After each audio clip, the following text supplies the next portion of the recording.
Howdy! My Watsons, my Sherlocks, and my non-binary Moriartys. It's me!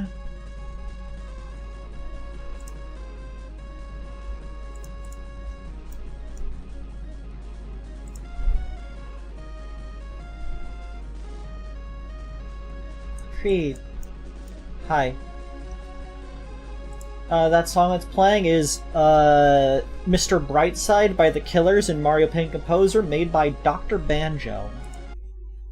But yeah, it's me, streaming. So, good news. We managed to get enough for the internet. That's good. That's squared away. Internet resolved. Electricity apparently has also not been paid. But we haven't been told it's late yet, so it's not as urgent.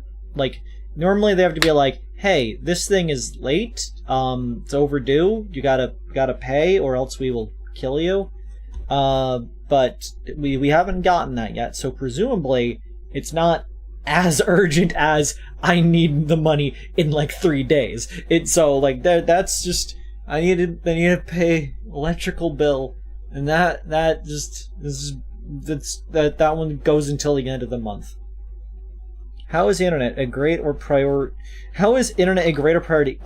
It's not greater in terms of importance, it's greater in terms of immediacy.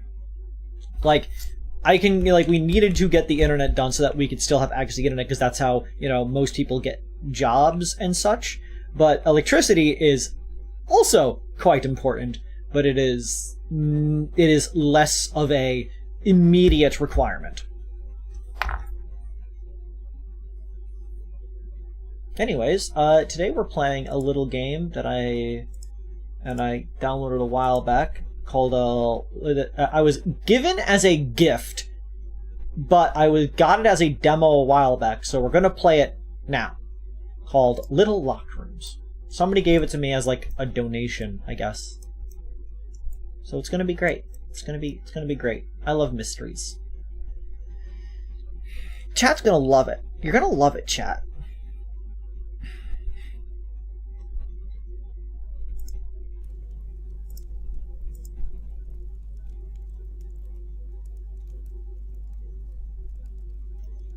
Press any key.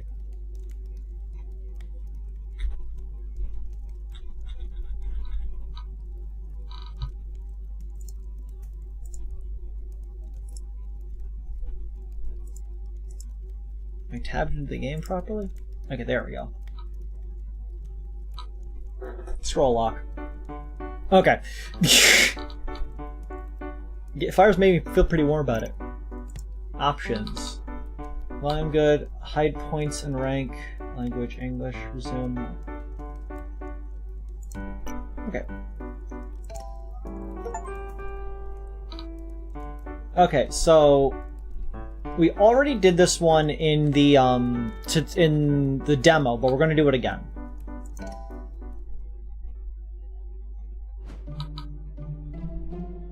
The following was a true story that occurred a few years back.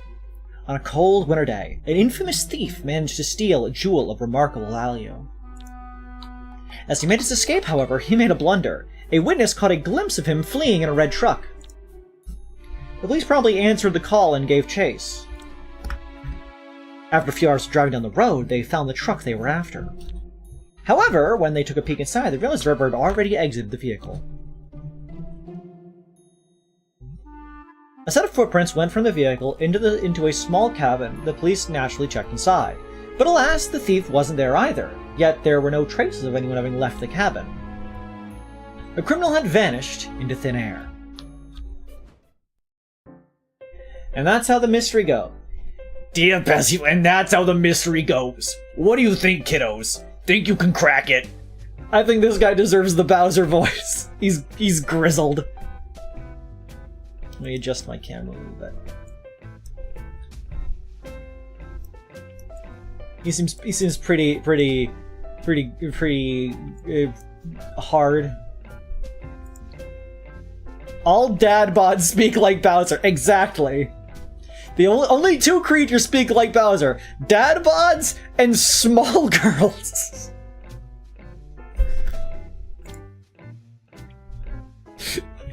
Dear bsky, yeah. No, can't do it for all of them. I need like the most like obnoxiously like. Yes, Dad. It looks easy. I'll solve it in a minute tops. Time me. Like that voice. Dear bsky Blummus, it's a mysterious case indeed. Should I be somewhere else so I'm not blocking like the character portraits because they seem like they're gonna be like over here? Should I be like should I like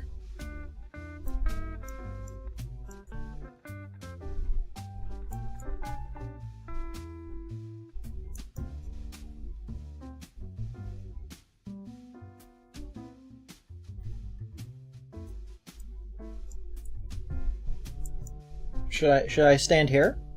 Do you think this will work? I think this will work. But we gotta move chat, obviously. Chat, figure out what voice I should do for the girl.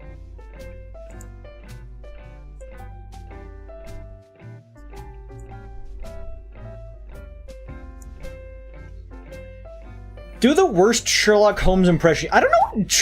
Annoyingly British. Pip pip cheerio. What? Oh, you having a fucking laugh, mate? It's a mysterious case indeed, mate. But no matter, the great Sherry Holmes on scene. Oi, oi. That's terrible. Pip pip cheerio. Poor British, not rich British. Australian British. Put another shrimp on the bobby. G'day, mate. It's me, Sherry Holmes. Crikey! It's a mysterious case indeed. But no matter. Crikey. Sherry Holmes is on the scene. No. You need to do a good voice here. Huh. Gotta go fast. It's a mysterious case indeed. They're just Bowser doing crikey. Dear crikey plumbers. I can do more than just 2 voices, I swear.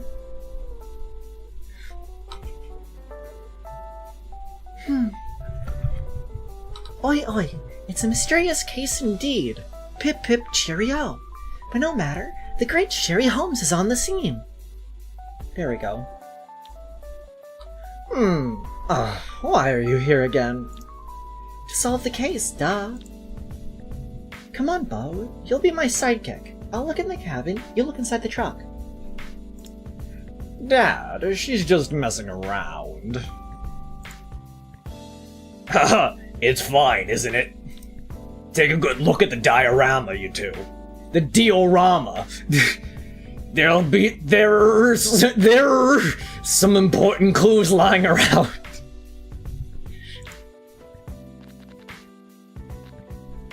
Objective: a criminal in the cabin finishes another. Cabin. Cabin. Cabin. Footprints. Cabin. Tire. Tire. Truck. Tire. Tire tracks. I've got it. Yeah, how about you, Sherry? Yep, me too. I actually knew the answer from the start. I was just waiting for Bo. As if. What's the answer then, huh? He just... Hold on. Let's be organized about this, alright? Throwing out theories to see if they stick is for amateurs. We're all real detectives here. You are even wearing a hunting hat for some god-awful reason. And a real detective asks the right questions at the right moments. Let's start nice and easy from the top. We know for certain the thief entered the cabin, but the police didn't find him when they arrived. Weird, huh? How'd that happen? Did the thief really vanish? No, it's just a trick. That's what you want us to figure out. Haha, that logic is cheating. But yeah, people don't just vanish. Unless they do. I've vanished a couple people in my days, don't question it.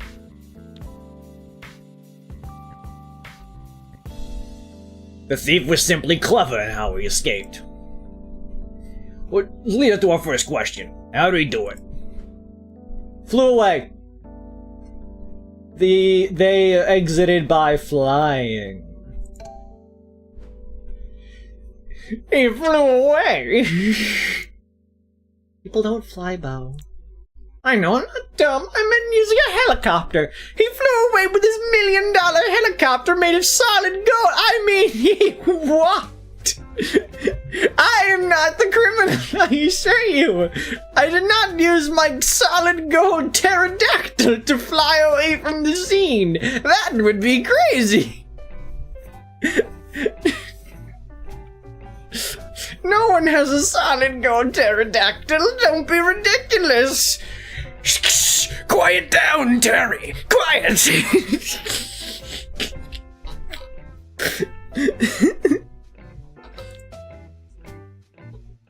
That's not a bad idea, but everything related to the escape is right here.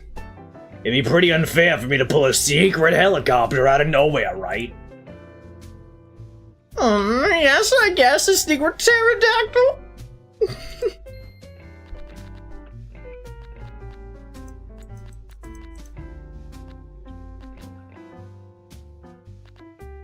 Evidence shows the criminal went inside the cabin 30 minutes before the police arrived. The cabin was completely empty. The thief had suddenly disappeared.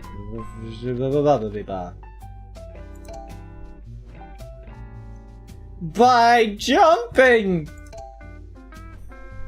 He jumped. Into what? The road and the truck are too far? Fuck you mean we're not dealing with Usain fucking Bolt here. He doesn't have a 30-foot horizontal leap. What the fuck, kid? You didn't say he wasn't. I could make that jump. I'm built different. I'm a child. I have a 30-foot horizontal leap. Right off to the races with these characters so far. We have rich child who owns a golden pterodactyl and child who has a 30-foot horizontal leap.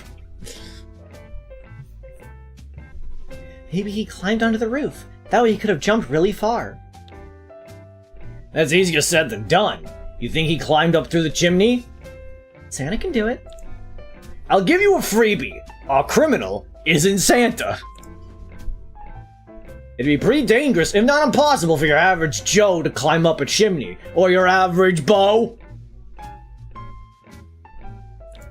Think it over for a bit. There's a simpler method of getting out, which would do the trick. For the record, I'm only doing this because I know what the answer is. Walking. He just walked out, right? With his pterodactyl? Makes sense to me. The thing is, though, there's no footprints leading out of the cabin. How do you explain that? Because of when he walked. When does he walk out of the cabin? Before they entered the cabin!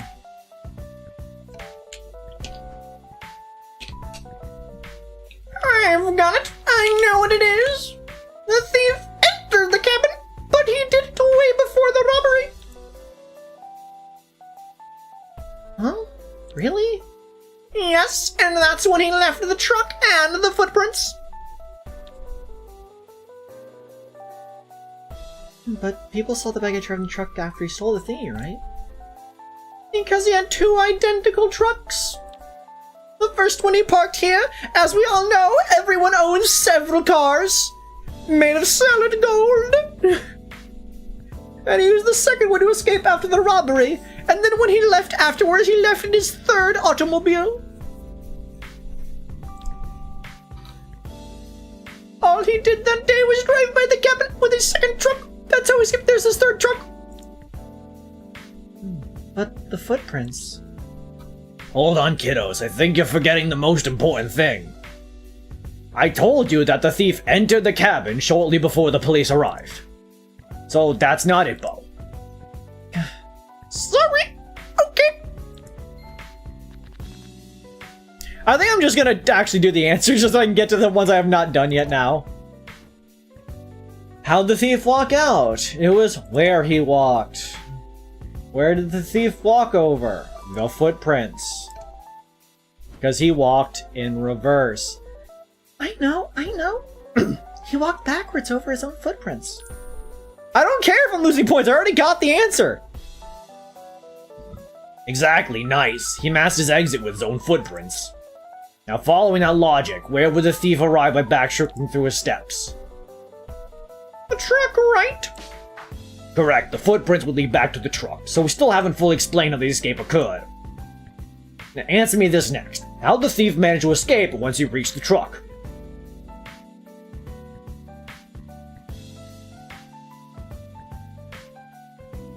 Okay, so... technically he used a thing to escape, but he also... yeah, so what he used to escape. They used the tire.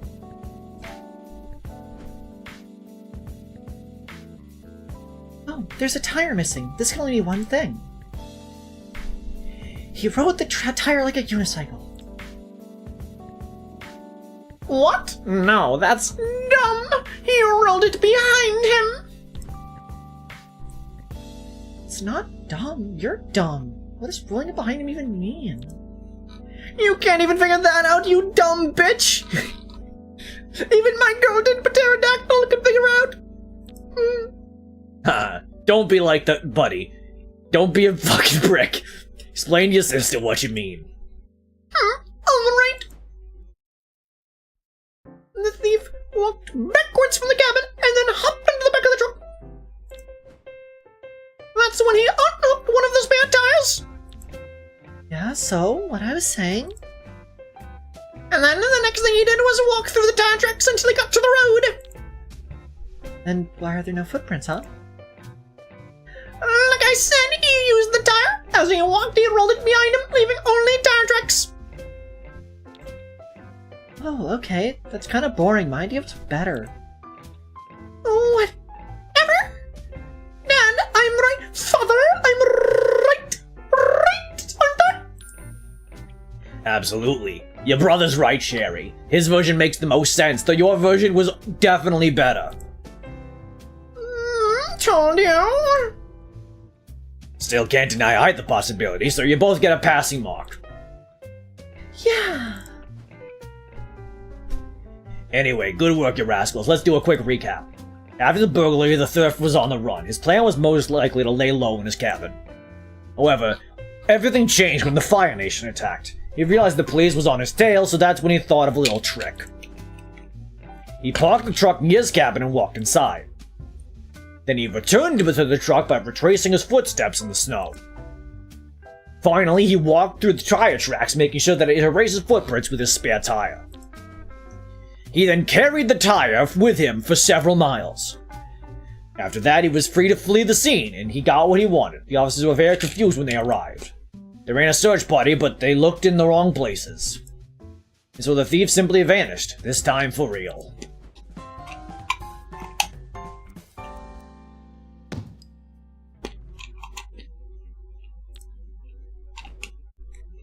Oh, the thief got away because you took too long, Bo. What are you talking about? I'm the one who actually solved it. That's as my idea still counts. But my idea's better, right? It's a great idea. I'm a better person, objectively, right? Everyone wins. Come on, let's back up and go downstairs. I'm starving. I have any instance that I stole from that building.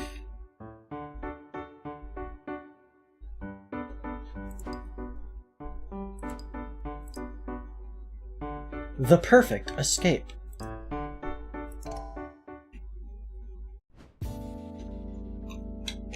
Okay, are we all ready? Dad, I already solved this one because I'm a genius. I'm a rich genius. Didn't I?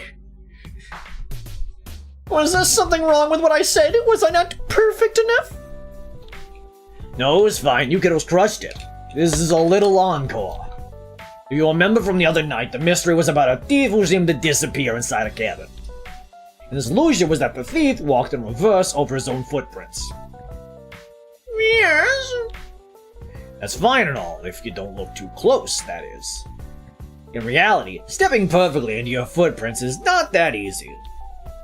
Shoes have intricate patterns on their soles, so being even a little bit off while backtracking would leave marks. Marks that an observant officer would be able to find. That's what I want you two to figure out. You're gonna find a way to leave the cabin without leaving any marks. Why do you want to know that, Dad? Are you gonna steal something? Haha, nothing gets past you, Sherry. Yeah, Daddy needs a new drill set. Dear pesky plumbers, I'm a fucking thief. I love crime. Don't do it. If you do it, I'm gonna catch you and throw you in jail. Not a good jail. You're going to Gitmo. Don't be stupid, Shay. If Dad committed a crime, he would 100% get away with it unless I solved it with my genius intellect.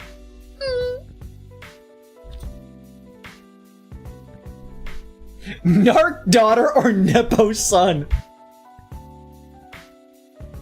Okay, I know you mean well, Chief, but maybe don't phrase it like that.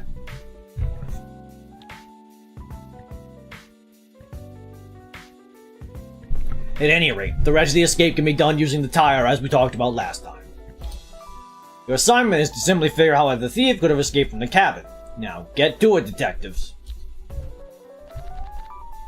How'd the thief escape without stepping over the footprints? Objective. Find how the thief escaped the cabin without stepping over any prints. Diorama shows the state of the cabin when the police arrived. The police found an abandoned truck, trail of footprints led to the cabin. The cabin was completely empty, the thief had somehow disappeared. Evidence shows that the criminal went inside the cabin 30 minutes before the police arrived. There are no secret footprints hidden in the unmarked snow. The footprints have no imperfections, so it is not possible the criminal walked over their steps. Bucket. Bucket. Bucket. Bucket. Bucket. Bucket. Bucket. Bucket. Bucket. Bucket. Bucket. Bucket. Bucket.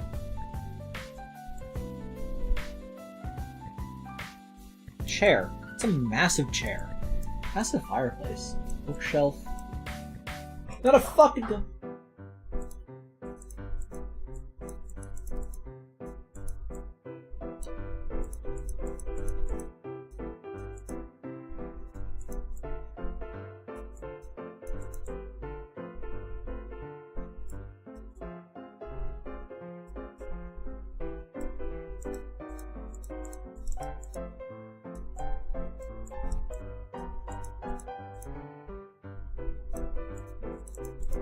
Right, I was wondering if this cabin was the same like cabin as that, but it's not. It's a different layout of the room. Why is there like a magic dog over there? Axe. Wood logs.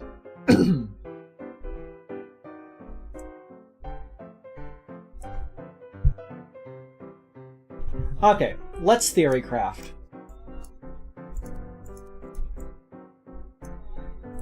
It's clearly got something to do with the... We got wood logs, we got an axe, we got our cabin,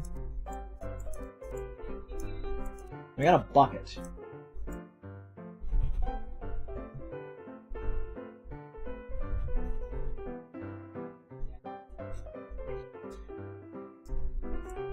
Yes, I suppose they could have dug under the house.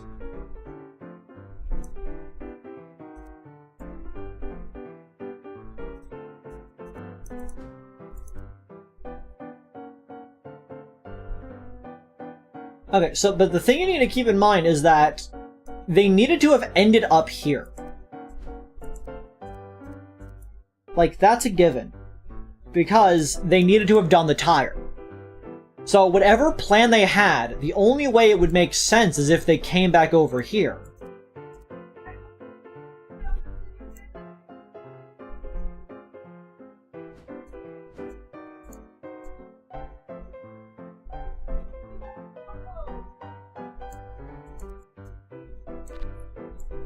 Bucket.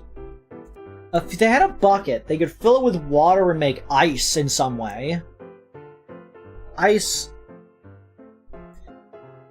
Okay, the genius idea. They climb to the roof with their bucket of water. They cover the roof in water to make it into an icy surface.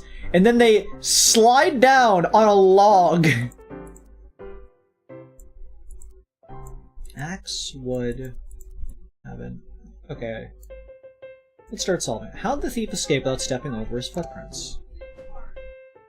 Is this it? I have an idea. Alright, let's hear it. How did the thief walk into the cabin without stepping over his footprints? How he walked is not important here, I think. He used something. I think he used the bucket. Like, actually, it would be hard for him to get to the bucket, would it?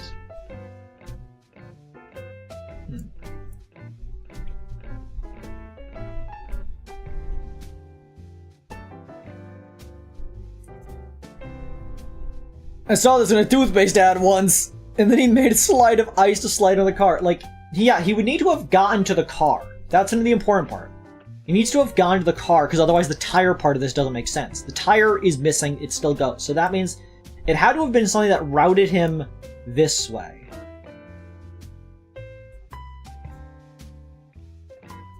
Given the shade of the building, it would be cold enough here for ice to form. Perhaps he could have slid his way to the car on ice.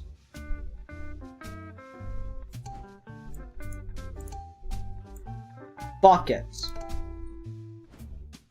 This bucket seems suspicious. My detective senses are tingling. What if it had snow and the thief filled the footprints before going backwards?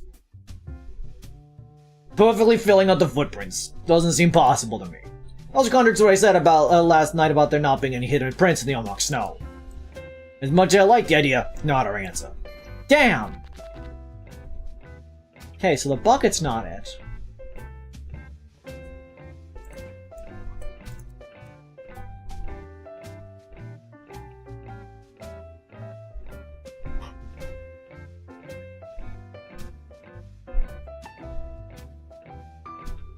Oh, that's stupid.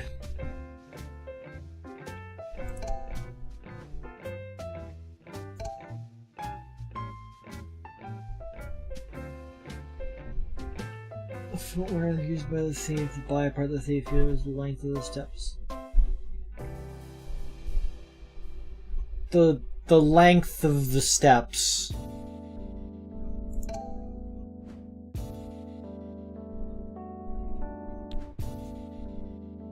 I know. He did it like this. First a short step, then a long step.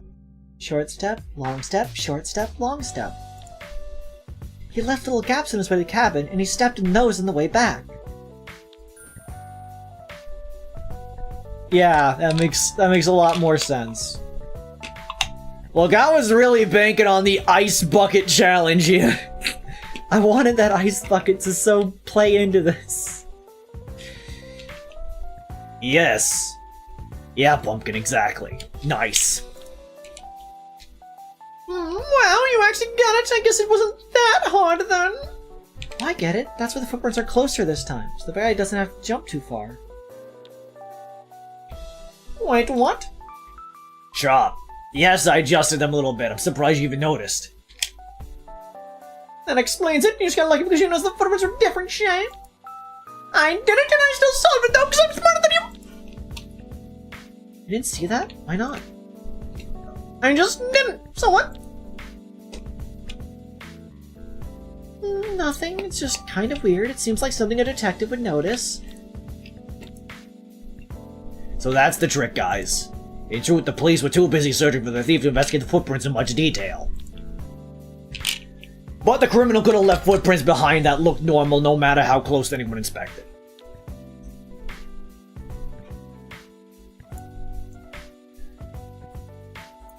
Hello? Hi. Welcome to the stream. I'm solving mysteries. Okay. How'd everything go? We watched episode 1 of Star Wars Andor. It's not the most exciting start to a show, but I'm enjoying it and I'm gonna give it at least a couple more episodes probably. That's valid. So what are we doing tonight? I was just gonna continue playing this game until either was given a reason to stop playing this game. Are we not doing Mario tonight? No, it's too late for Mario. I'm just gonna game this. 9 p.m. It's like 3 hours of Mario potentially. No thank you. Okay. I've already set myself on playing this until I have a reason to not play this. Go ahead and screen share it to me then. You wanna help me solve mysteries? I'll try, but also I'm gonna go get food, so let me be back in a few minutes. Oakley doke doke. Goes to show you how many tricks criminals have at their disposal. Unfortunately for them, a good detective is ready for all of them.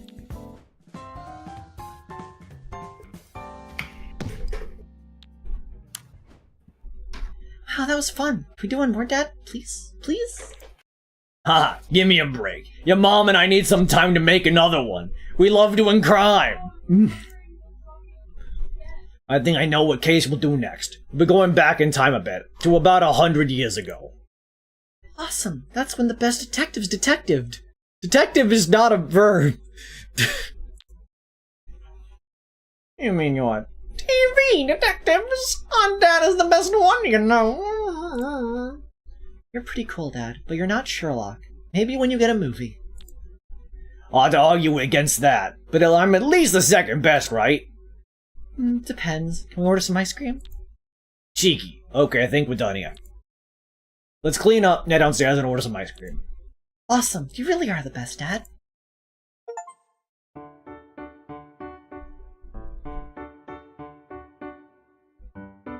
I hope this game goes full conspiracy, stealing the Declaration of Independence and such. Can I just, like, burn through this and get the perfect score? Like, it was one question.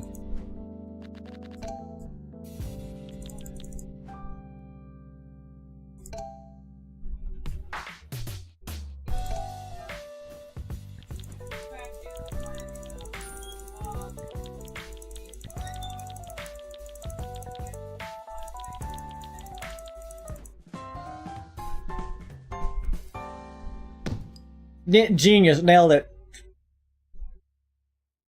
They did make a movie about me, Pumpkin. It was called Ocean's 8.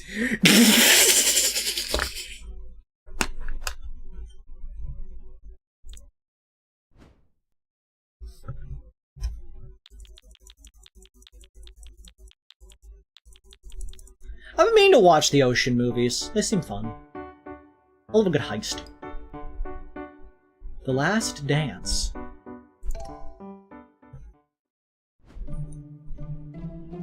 It was opening night at the Narrowway Theater. A delightful ballet show was about to begin. I'm pretty sure it's pronounced ballet. Ballet! All the seats were full, and the audience waited with masturbated breath. The stage lit up, revealing a single dancer standing gracefully at its center. A beautiful symphony filled the air, and the ballerina began to mesmerizing solo performance. She waltzed, twirled, and swallowed across the stage, captivating everyone present. As the orchestra swelled to a climax, she started executing a sequence of flawless pirouettes without skipping a beat. She turned and turned like a spinning top. And the music grew more intense. Till suddenly, a loud explosion echoed in the theater, followed by another. President Abraham Lincoln had been shot by Lee Harvey Oswald. That's not the guy who killed him, that was JFK. I'm confusing him. It's the other one. It's John Wilkes Booth. It's Brian David Gilbert, that's it. Brian David Gilbert killed this person.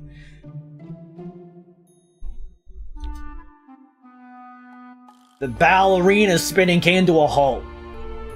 As the music continued, she placed her hand over her chest, where a small splotch of blood was beginning to spread. At which she collapsed on the ground, probably due to being exhausted from all the spinning, and she disappeared into a vapor.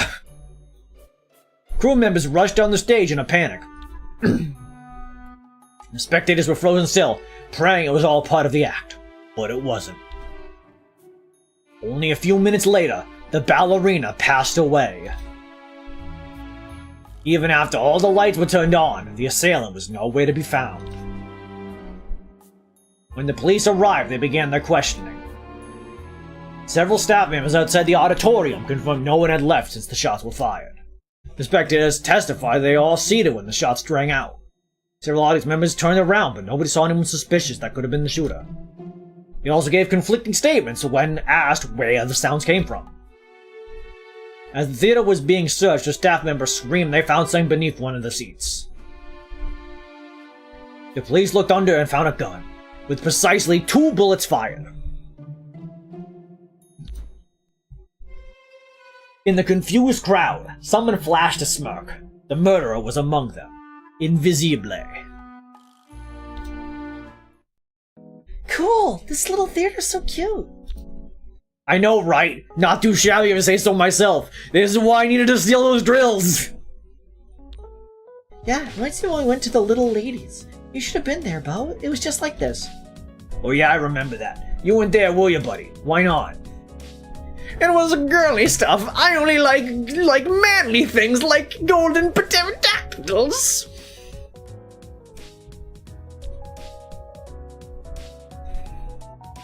The US has been after him for a millennia.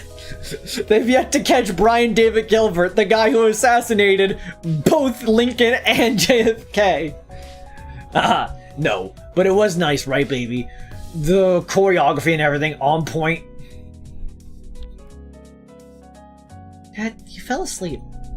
Good thing you were there to wake me up for the good bits. You missed the funny part when... Anyways, Dad, was this a real murder? Yeah, it was. I was there. I killed them. Although it happened a long time ago. I'm really old. Okay, so if I solve it, is that gonna solve your real murder? Hold your horses, Chief. You're getting ahead of yourself. Let's solve a couple hundred of these before we think about that, alright? 200? Alright, deal. After that, you take me with you to a real crime scene. I want to see the blood. I want to kill a man. I want to watch the life leave his eyes. Just like my golden pterodactyl. I killed it.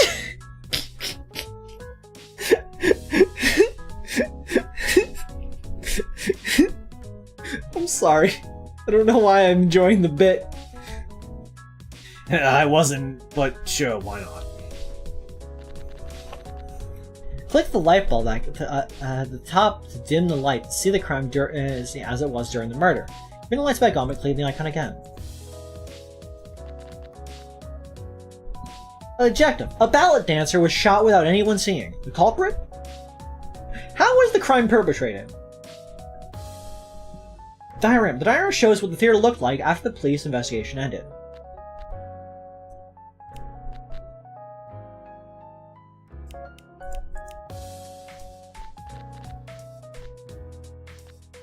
Ballet dancer was performing a series of difficult spins for her solo act. Everyone heard 2 gunshots, after which the dancer fell to the ground. Staff members were waiting on the wings. They rushed on stage and confirmed she was dead. Several members of the audience turned around, but nobody saw the shooter. No one left until the investigation ended. The police organized a search once they arrived. A gun was found beneath the seats. Fact: a bullet entered through the victim's chest, hit the heart, and remained in the body. A bullet was found in the wall. Which wall? The lack of gunshot residue implies the shot was made from afar. The gun found in the auditorium fired the 2 bullets to discover the crime scene.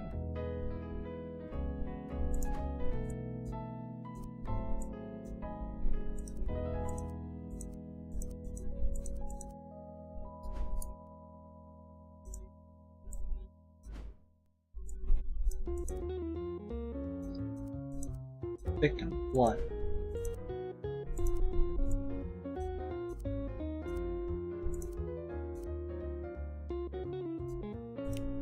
I assume that's the bullet hole. Mirror. Ladder. Ladder. Mirror.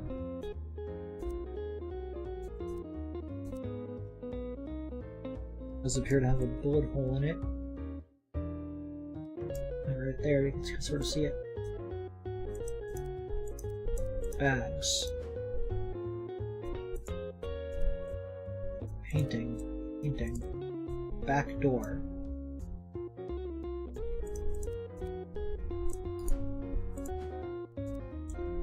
Mirror. Ballet shoes. Tutu. Painting. Painting. Painting. Painting. Painting. Painting. Painting. Rope. Back door.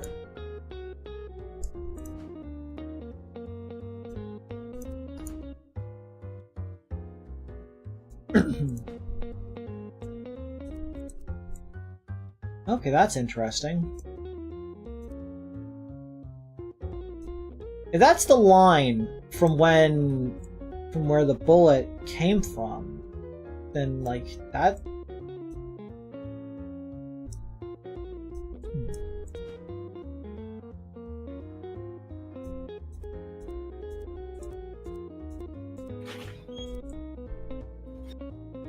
That's the seat where the gun was found. Which means... nobody stood. That was right. Since nobody was standing... Wow, this motherfucker doesn't even know how the killer shot at the dancer without being seen. Don't be mean to me. If they were sat either here or here, they could have like lined up with the armrest to shoot down the central aisle or something to fire at them. But the issue is that like the bullet like line seems to be really high. Which is like... Yeah, why is that coming from, like, the top? Well, did it just come from the next room over? But there is no next room over, because for the mysteries, everything we need to know is in the scene. Yeah, but, like, that tells you that it came from the next room over. But I don't know. the gun was found in this room. It's found... You could see it's under that seat there. Okay, then I don't know why the fuck that line is up there.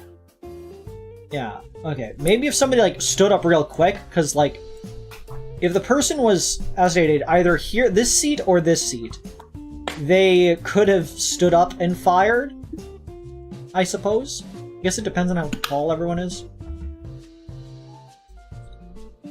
When are these DNA tests again? Not internet funding during channel out to guess. It was also fired twice. It was also fired twice.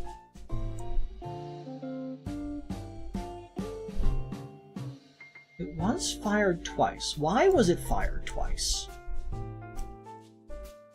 Like, if I was going off the idea that they were sat down while firing the gun, that would give some credence to why it was fired twice, because it would be difficult to aim left-handed on an armrest at a person center stage.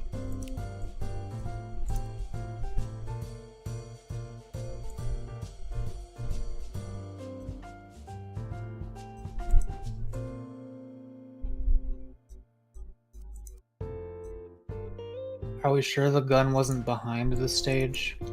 The gun was found here, but, like, a person could have hypothetically put it there, but, like, everybody was being questioned at the time.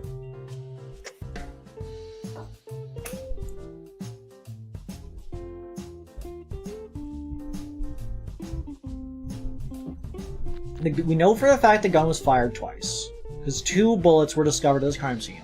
One in the back wall, and one inside the victim's heart. The ballet was performing a series of difficult spins for her solo act.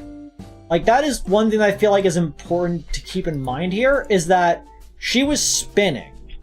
Meaning, she could have been facing any direction when that bullet went through her chest. Because she'd stopped spinning and then fell to the ground. Meaning, it could have just as easily been fired, a person could have just as easily fired from the other directions here. But if that's the case, that would mean it would be one of the, like, stage hands. But how would that what? Oh, things I can interact with. Green. Oh. Yeah, I could interact with the curtain, I could make the bullet appear, I could interact with that chair. That's about it. I can turn the lights on and off. Okay. So, like, because the bullet hole is there, and it states explicitly, a bullet was found on the wall, the lack of gunshot residue implies that the shot was made from afar. Implies that this bullet had to have come from the far half of the room, meaning it would come from where... Oh, I guess I pressed the continue button. Any ideas, kiddos? I've observed the scene of the crime. It is a simple case, really. Where are these children? These are the two doing the investigating. It's Sherry. Why do they allow children to do this? No. The dad is like an actual, like, detective, but to train his kids, he makes these tiny dioramas of actual cases and makes them practice solving them. Okay, it's not. It's actually a diorama. Okay. Yes, it's why it's on a table in a room. I don't know about Sherry, but I found the trick. Good. Now the big problem is that no one spotted the shooter. Everyone heard the gunshots, but no one saw anything suspicious. It's weird no matter how you slice it.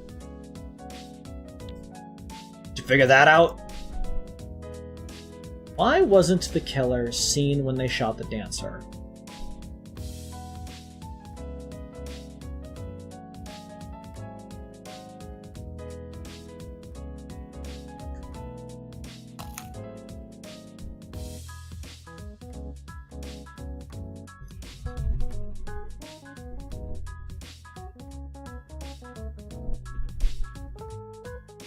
Okay, here's a question.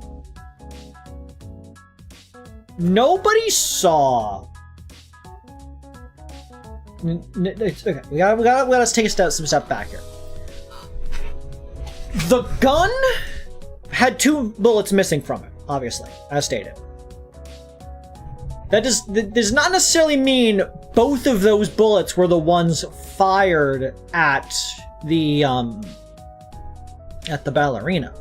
We know 1 bullet went into the far wall, meaning 1 bullet was probably fired from the audience. That doesn't necessarily mean that that was the one that hit. There is a chance one of the stagehands fired from the stage, because remember, people when they spoke earlier, there were disagreements on where they heard the explosion sound coming from. Meaning there's a chance that the 2 bullets were fired in quick succession in 2 different sections. Meaning one person in the audience fired just to make a noise and without actually aiming, and a person on stage, behind the stage, fired to get the kill.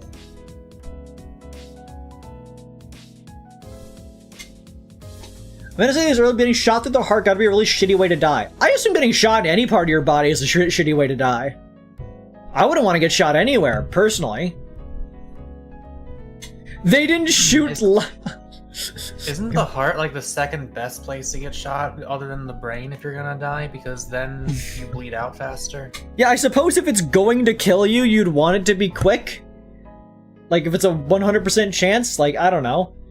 Depends on the situation, I guess. If I was shot mortally, but I'm in an emergency situation, I could still move. I would like to die slower, so might probably help other people. I wonder what those final microseconds of consciousness are like while the bullet is blending your brain cells together. I wonder what you would hallucinate. Holding a magnet up to a CRT. Okay, so let's see. I don't think what they used to shoot. Is this just go back? What's this gear? Zoom. The top right button? Yeah, that just returns me to the thing. Okay. So yeah, a person could have fired from there because that's where the gun is. But how do we know there's not another way to fire?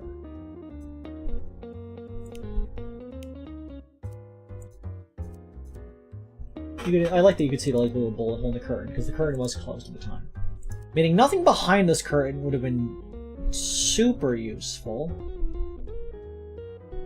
I could have definitely hid behind the curtain.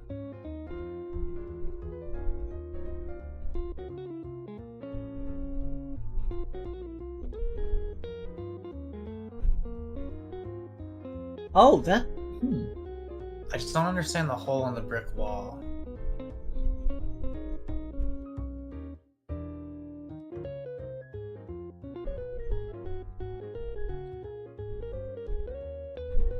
Okay, that's a theory. What if they shot through the bullet hole?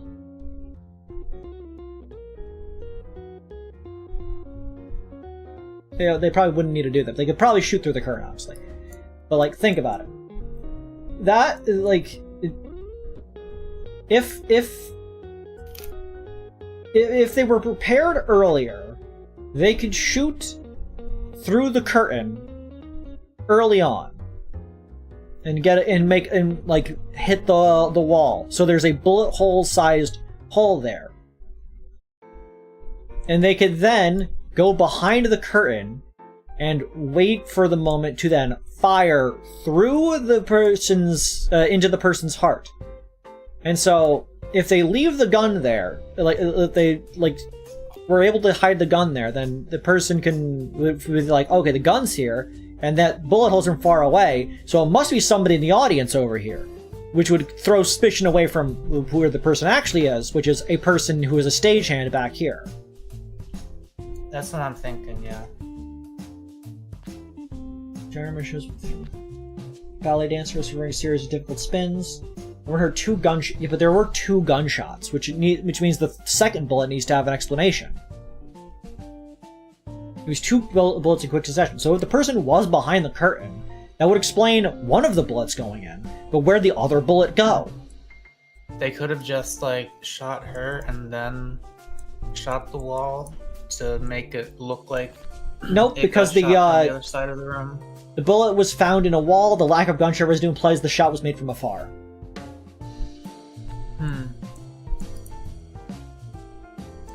Yeah, I don't know. Yeah, well, of course if only 2 bullets were found, that does not necessarily mean that there are only 2 bullets. There's still the idea that it could have been prepped earlier, but still...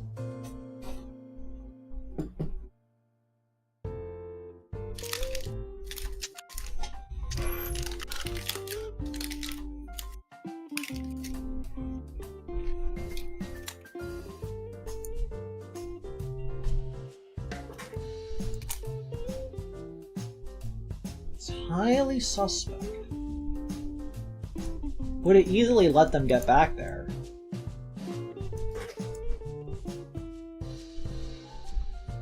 But it wouldn't explain how the gun got over there.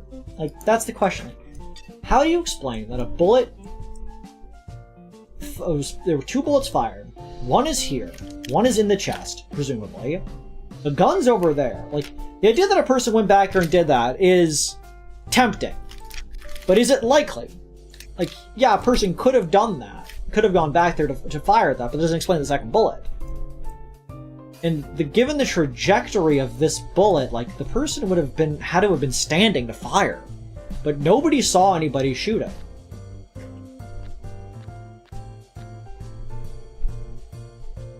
Yeah, several people turned around, but nobody saw the shooter. I mean, the only way in which a person would be able to shoot not without being able to be seen turn around would be the front row. But the front row is currently, like, the safest people here, because the gun's back there, and the other place that shooting could be is there, so these people are probably fine.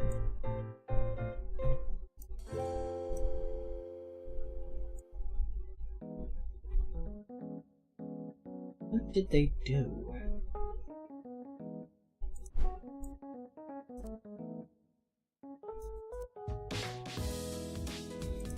What does that hand do?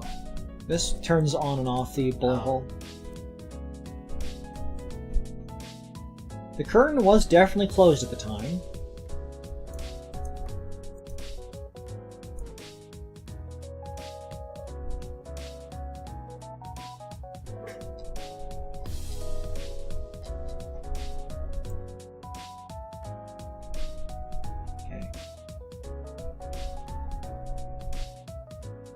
She turned and turned like a spinning top until the sudden explosion in the theater, followed by another. The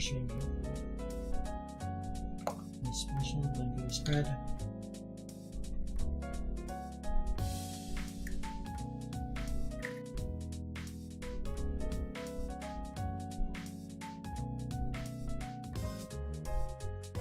Yeah, no one stood up. They all were seated, so nobody could have stood to be able to make that bullet. So, that gun could have been planted. Okay, so yeah, that's what I think. That's my thought. This gun was a plant. Prior to the show, they made the bullet hole and fired. They then fired a second time out that way to kill the person, and maybe they shot some other direction. Maybe they shot into a sandbag. Maybe they shot into the ceiling. I'm gonna go with the idea that they were behind the curtain. Because of where they shot from. They're shoot from to avoid being seen. Behind the curtains.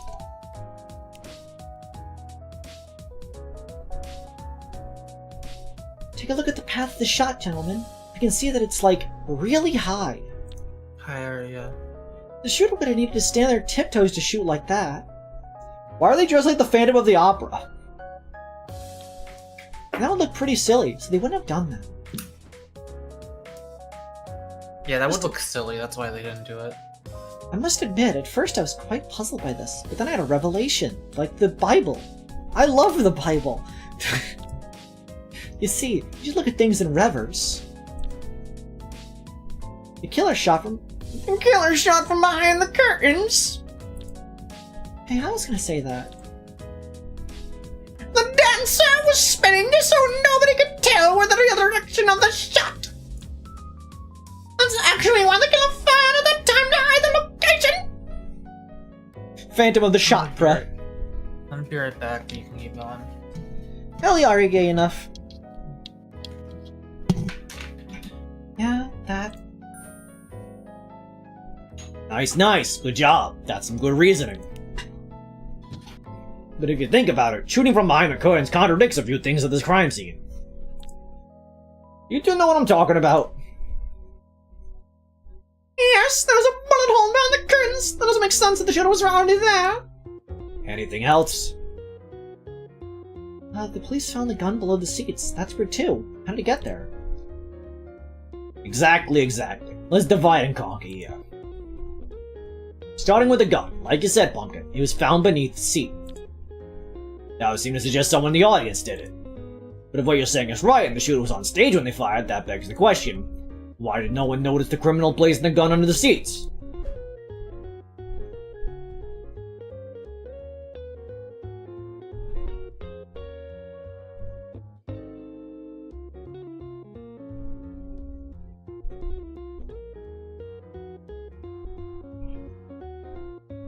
Because of who the criminal was.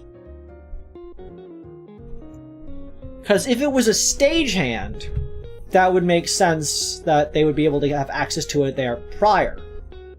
But it also could have been a police officer. Because who the criminal was. What's the identity of the criminal? The police could have placed a gun there.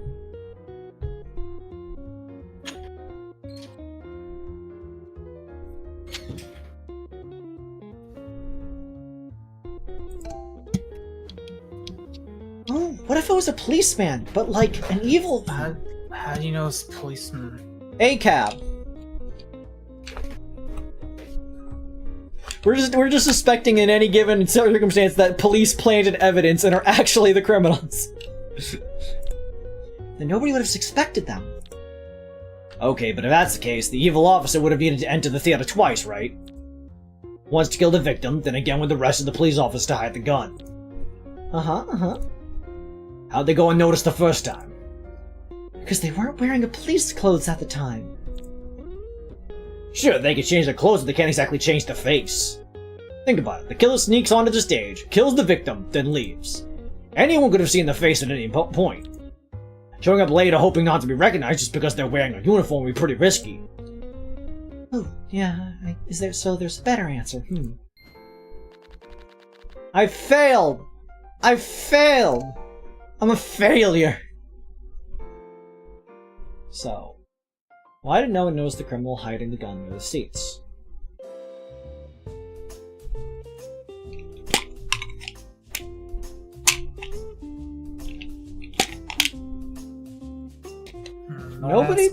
Nobody saw anything. What they used to hide it.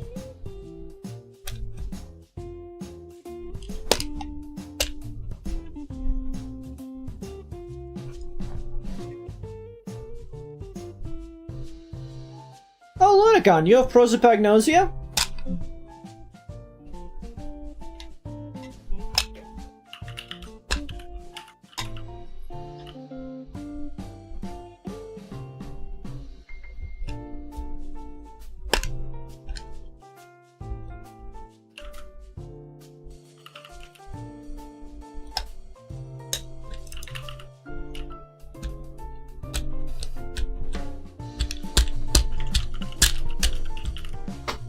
You are doing some comfy mystery solving. How'd they get the gun? If that is the gun, how did they get the gun from there to there without anyone realizing it?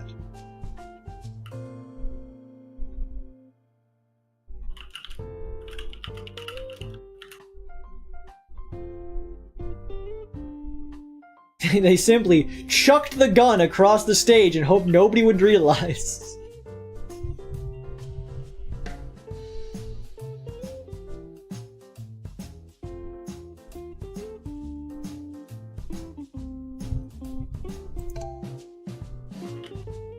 Staff member. Oh, I see. The truth is clear as day now. Why wasn't the killer seen? It's quite elementary, really. The killer worked there. So nobody found it strange when they stepped onto the stage and helped the police. Most foul. And then, while pretending to look under the seats, the criminal quietly slid the gun while people were looking the other way. Oh yeah, that's...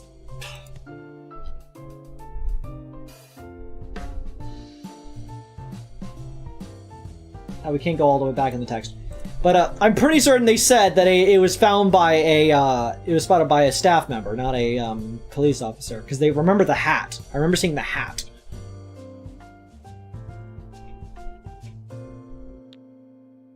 They falsely claim they found it.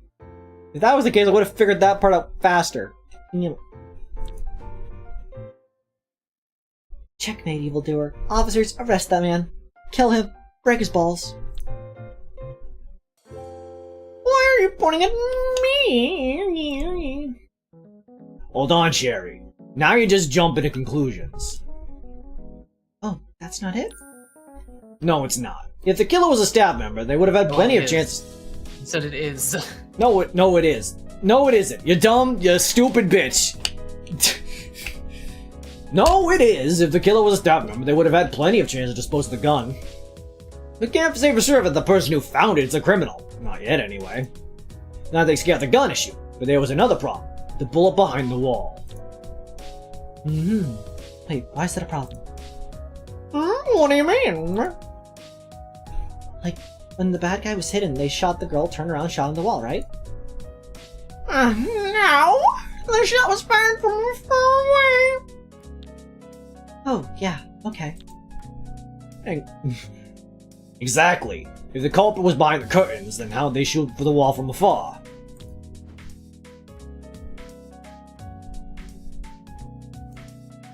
Second, I need to look around the room real quick.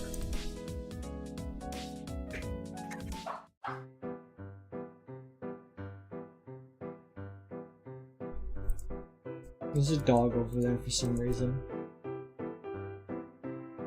Anyways, back to the game. When they shot, they shot before the show started. Any ideas? Cheerios! Patience, my dear bosun. The mind is a complicated machine. I don't know what's so complicated about it, because I already know the answer, because I'm a genius! I'm a rich genius! The only number that comes close to my IQ is my bank account! Huh? Really? I can give you some more seconds if you want, dummy! Beep beep, time's up! Don't worry though, I'll explain it to you because you're dumb! It's true that the killer couldn't have shot the wall while they were hidden behind the curtains. But that doesn't mean they couldn't have done it at some other time. Some other time? Since the criminal was a staff member, they had access to the theater whenever. All they had to do was come in one day in secret and bang, shoot the curtains. Nobody would have been able to hold it now. Get a crazy tape or prop, stick up, nobody will find it. Another murder investigation, that is.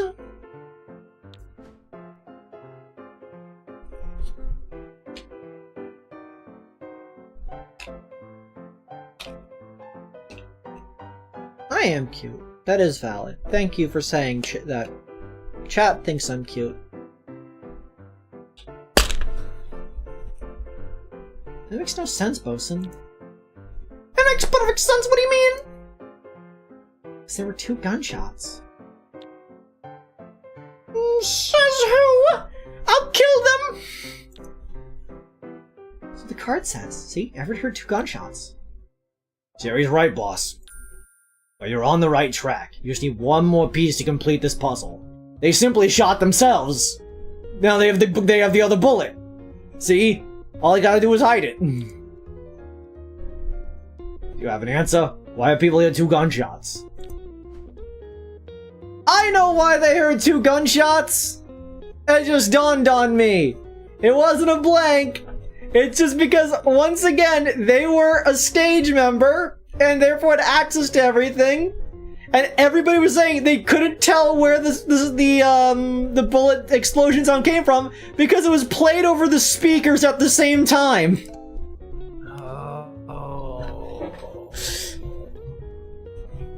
Nobody else could even agree on where the shot came from because what people heard wasn't actually gunshots. They were fake gunshots played by the speakers. The kiddo wanted to make sure everyone thought the gun was fired twice. But they shot only once, the band said. The bullet stuck on the wall and was planted from the start. Please don't dislike my videos. Just because I tell you to doesn't mean you should. Nobody should listen to anything I say. I'm unreliable. You're allowed to do not dislike, block, and report this video. How dare you?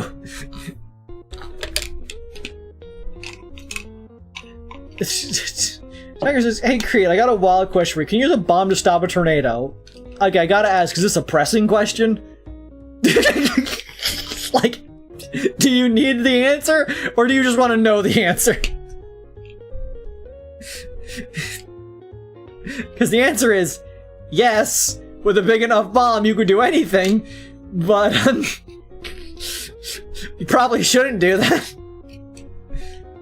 The unreliable narrator of your own story. Wow, your funny dislike. Is that another dislike? Did you dislike it You twice? can't double dislike. You can't hit me with the double D, come on!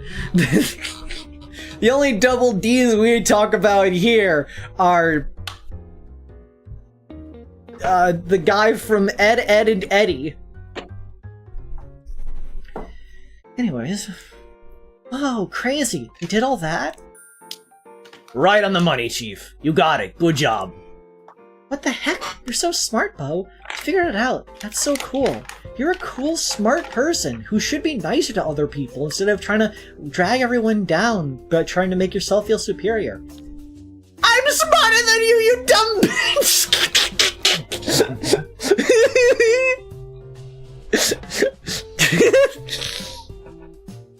You think so? Yeah, I know.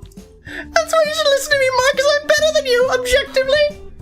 For 1, smarter. For 2, richer. For 3, I have better eyewear. Look how cute her hat is, though.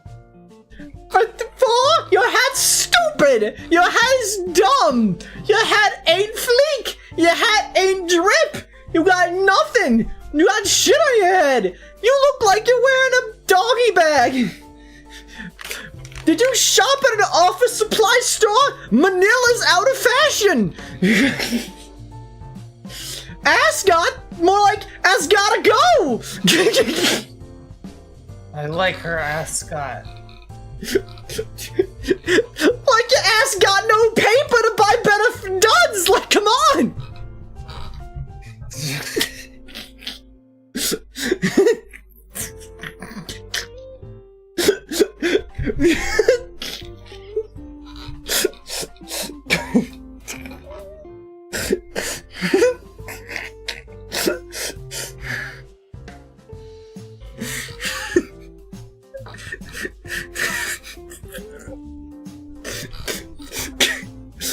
I wear this monocle because I got that 20/40 vision because I'm always looking to the future.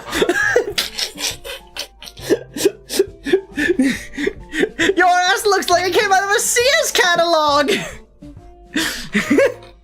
When are you gonna play the game again? Back when they sold hunting rifles. You know, like the old Sears catalogs.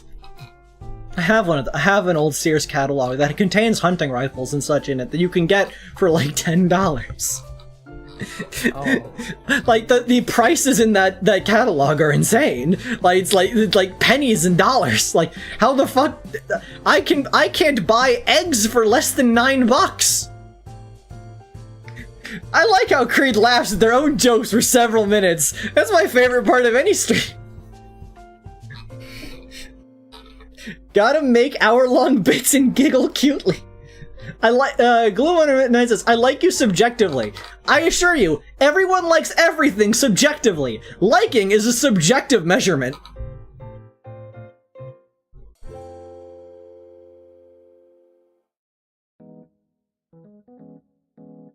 Okay. I don't know, you say dumb stuff most of the time. Like, talking about Sears catalogs. What? You're the one who does that? Fucking poofy ass head? I don't though. I'm smart. I say cool things constantly. Bitch, plaid is out of fashion! Alright, let's take it from the top. First of all, both you ain't got drip, have you seen my tie? Anyways, as you deduced, the criminal was the staging at the theater. He had been romantically involved with the victim, but she left him for another guy. Right back. A very ugly breakup. The guy was pretty sick in the head, so in a fit of jealousy, he decided to commit the ultimate sin, tax evasion. But since he was an obvious suspect, and because tax evasion wasn't effective, he had to find a way to do a murder with a strong alibi. Hence the trick.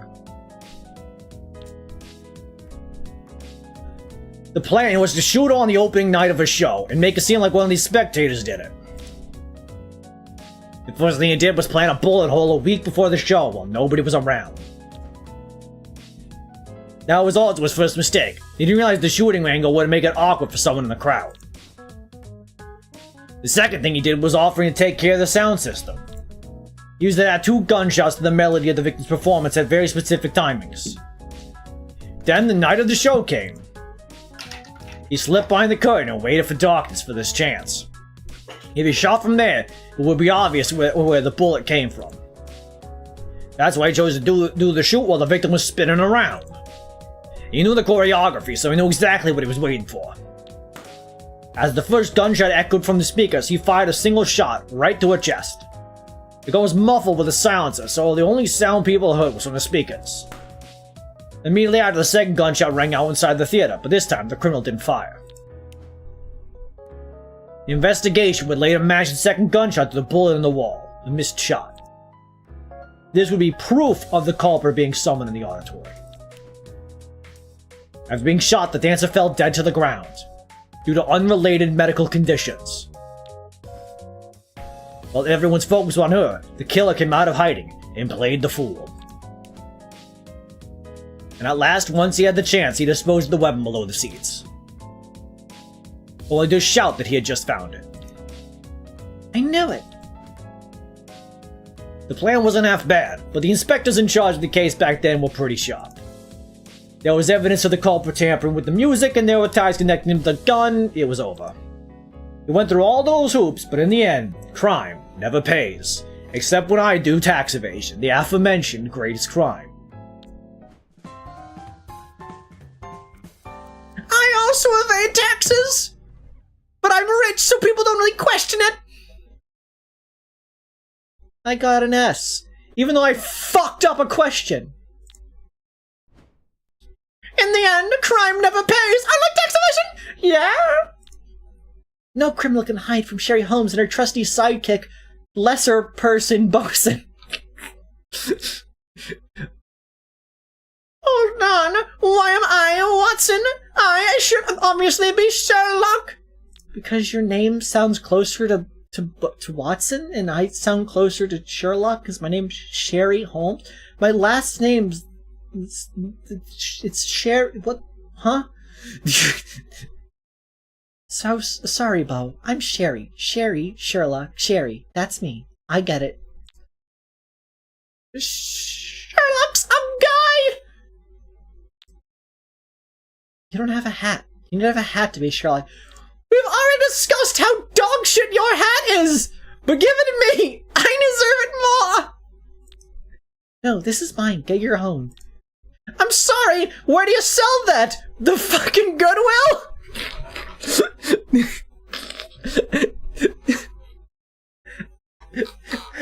I heard about people saying one man's trash is another man's treasure, but it seems like your trash is everyone's trash.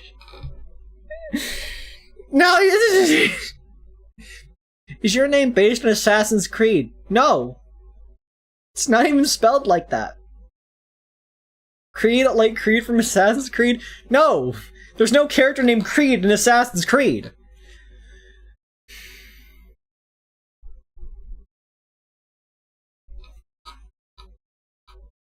He's gonna come back with a 10-foot top hat to compensate. Oh, no, don't. I'll kick you. Stop. No, Dad. Hey, you two. Hey, you two, don't run on the stairs. Bo, knock it off. Be nice to your sister or I'll fucking gut you. Jeez, those two. I solved the last dance. Sleeping Beauty, difficulty 1.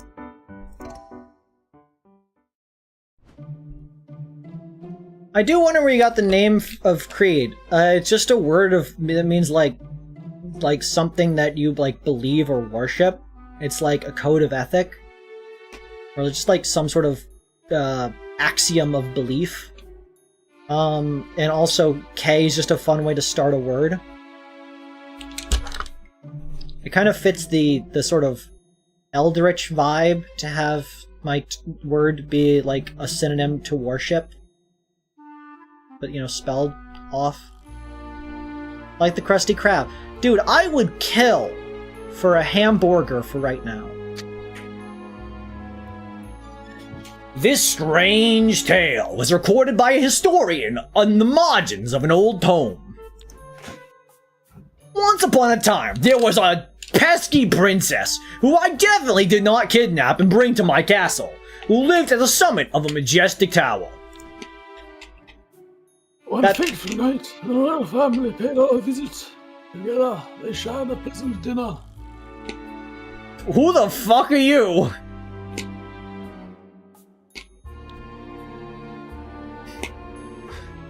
Do you want to read No. what? Did you just say you had a burger? Yeah. I just said I would kill for a burger. I Tell deserve me then. satisfaction in this economy. That did not come through on Discord. I am going to rip that burger from your hands. I'm going to throw you against a wall and then eat your burger in front of you. I'm going to be laughing and crying the entire time. That's scary. What? Everything you just said. Including the part where I steal your burger and eat it? Mm-hmm. I think that's the scary part. Mako is chosen death. Is that called tome? A tome. Following the meal, her aunt requested a private audience with her in the tower's library. The servants stationed outside the room noticed their voices getting louder and more violent. Abruptly, the princess stormed out with tears in her eyes, laughing, crying, and holding a burger. In silence, the servants guided her to her chambers. The princess quietly instructed her attendants to warn her if her aunt made any suspicious movements. She then vanished behind her bedroom door, locking it behind her. Time passed and night became day again. The servants came to the prince's bedroom for a morning routine, but they found the door was still locked. They knocked, but there was no answer. Growing anxious, they forcibly broke down the door, only to discover the princess was dead. God damn it. Foiled again by that bastard Mario. Creed travels 3 hours to wherever Maka lives to steal their burger live. I would live stream that if it was not would not give away like too much information about any of us. Inexplicably, the soul key to the room was found upon a table. Every member of the royal family and all the servants were assembled, and everyone was accounted for. Perplexing murder had occurred within a room sealed from the inside. No way! How could this be? My dear sister, cruelly murdered. Just when we were about to have a tea party and go round together. What horrible monster could have done this? So what? You're a princess now? Well, I'm a CEO! I own 12 companies! I'm worth trillions! Wait a minute. If the key was inside, how did the culprit escape? This smells like a stunning keen. Am I a princess, you ask? Not today. I am a detective! And I'm gonna solve this mystery no matter what. For the good people of the kingdom. No, for my dearest sister. Alright, sure, whatever! You know, I thought that this was the guy for, like, at first in chat, but I think this is a different freak. I'm sorry, you're not a freak.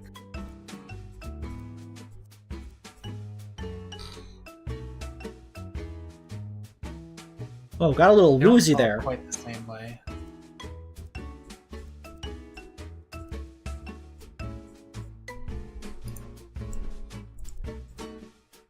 Your eyes glowing like moon, you whisper flow like a wind. Leaf emoji. Dear Princess Creed, you're such amazing and beautiful. Your eyes glowing like moon. You whisper, flow like wind. Do you mean when I do this voice? Oh, hey, do you mean when I do this voice? Which one of these does it for you? Is it this one? Or this one? Creed is so iron deficient they get a headache just by setting. I'm so iron deficient because all I got is platinums, baby.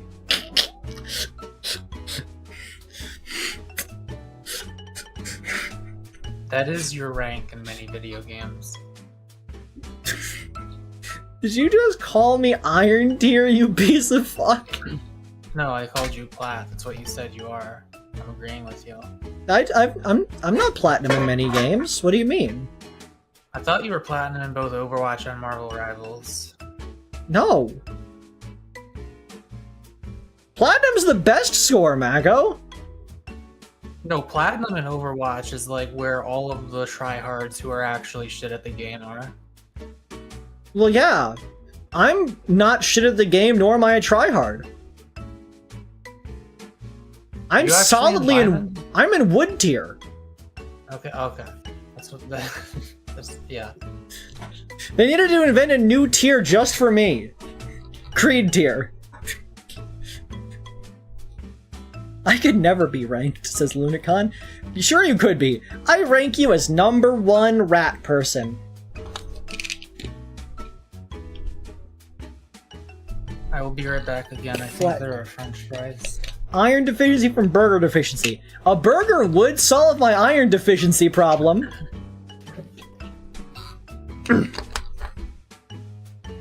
Chat, give me burger money.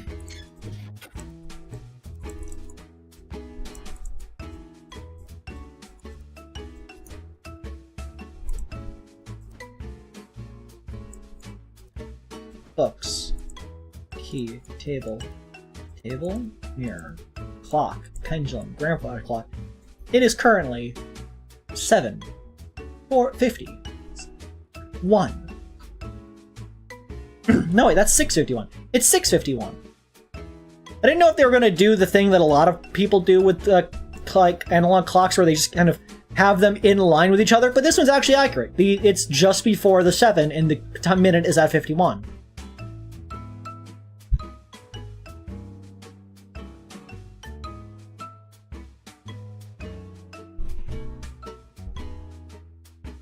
The Great Horned Rat, the Ketcheron, and Remy.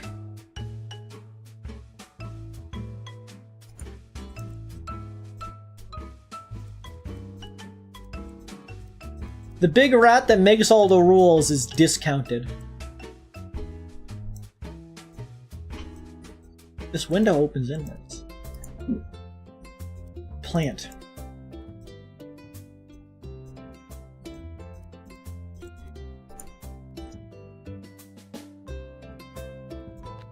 Okay, so we've examined the scene.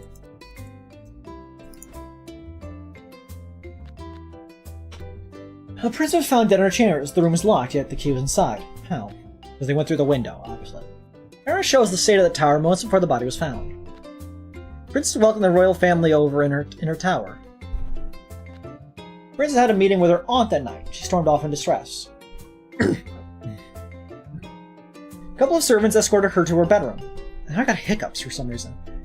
They heard her locking the door. Next morning, a few of the servants tried entering the prince's room, but the door was still locked.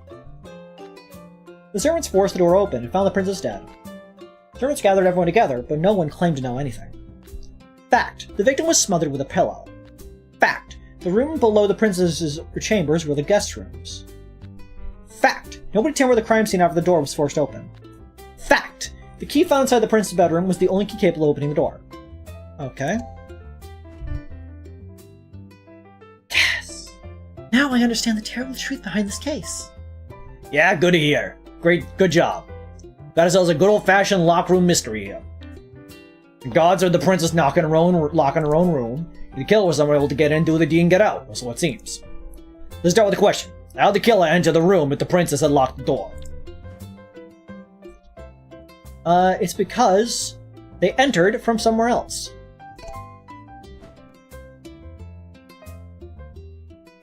The killer couldn't enter through the door because it was locked. That much is certain. Shut up, Jaden. He must have entered through the window. You mean coming from the roof, right? Yeah. Problem is that roof is at the top of the tower. You can only get there from the bedroom, really. Getting into the bedroom when the door is locked is exactly what we're trying to figure out. The bad guy used something to climb up.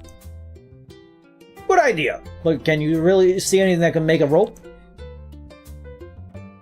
Bed sheets or curtains, or how long was the bad guy's hair?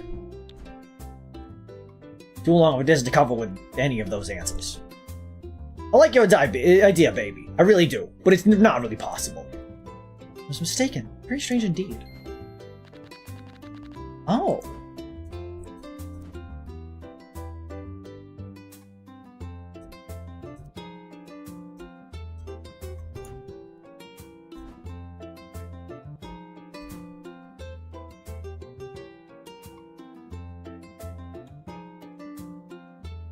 They never... Okay. Okay.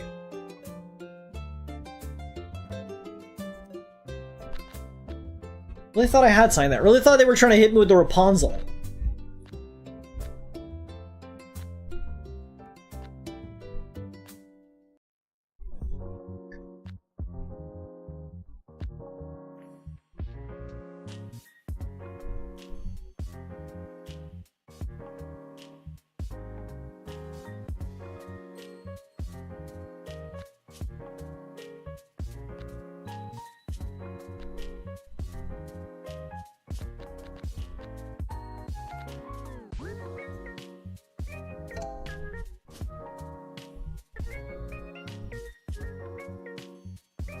They could have just asked how they got the door unlocked.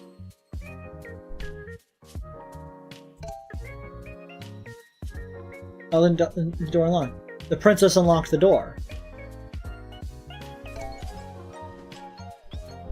Wait, what if the princess herself unlocked it?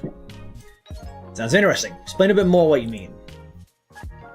Well, the princess argued with her aunt, so they were probably fighting about something. I was wondering why she locked that door that night, because she was scared of her aunt. And if someone else found her family knocked on her door, why wouldn't she let them in? So, couldn't it be that simple? Alright, sure. That makes sense. You've convinced me. The record, another possibility is the killer snuck into the room before the princess came back. As far as I know, that's what actually happened. Both solutions are possible. Alright, so I think someone in the chat alluded to this earlier, but I'm going to add to the lore. The twist in this game is that everyone in the police department comes from a generation that drank way too much lead, and now they have to rely on getting actual children to solve their crimes because they're growing up without the lead, but they're pretending that it's all fake crimes. Sure, yeah. What? Like a really, really bad lead poisoning area in somewhere in the United States. This entire game takes place in Flint, Michigan. This is actually like a small cult-like town where everyone huffs gasoline as tradition. Everybody is addicted to jankum. I don't actually know if that's better or worse than huffing gas. It's huffing Does egg jankum gas. destroy your brain cells? Mako, inhaling anything you're not supposed to be inhaling is not going to be good to your body. No, but I know huffing gas literally destroys your brain cells. I'm not sure if like because there's inhalants like nitrous oxide that I hope doesn't. I know it can with like abuse, but like doctors use it, so it can't be that bad for your brain cells. I don't know. You drink lead and Probably eat more huffing than asbestos. jankum. I wish I had a weed burger. A weed sandwich. I've never heard of a weed burger. Extra mayo. Now after committing the crime, the criminal would still have needed to get out. So only halfway there. I think Florida is in the northern hemisphere. Isn't it? Yeah. Yeah. It's not like a rainforest.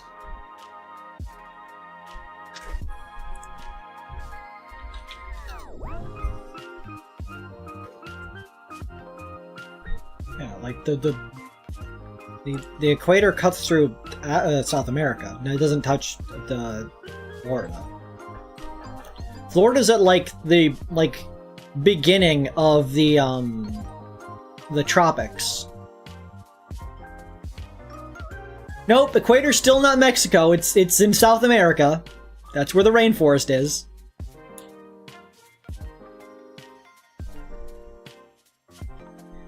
Tell me, how did the criminal escape from that room? I wonder if Jaden is even worse at geography than I was when I was his age. It's possible. From the window.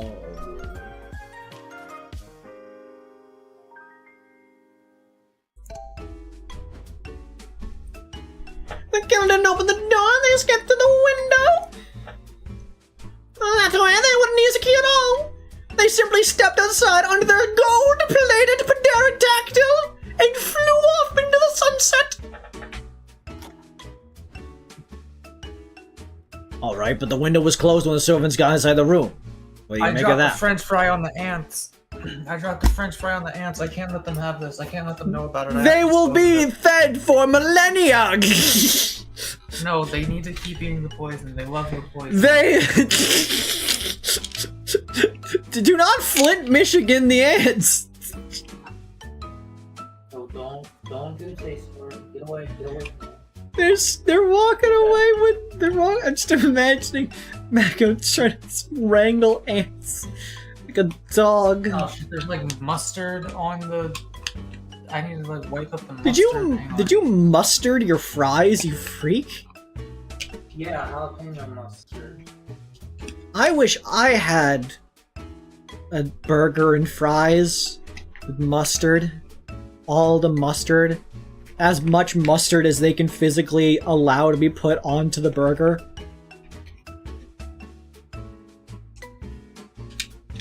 Right. Jesus, I remember hating... They did not discover the fry. It is safely disposed of. Jaden says, I remember hating doing tests based on remembering all 50 states. Jaden, please tell me you know what the 50 states... Mako, please tell me you know what the 50 states are! Alright, I'll try naming them after I'm done eating the french fries, because it's gonna get cold if I try. Okay, we'll hold you to that.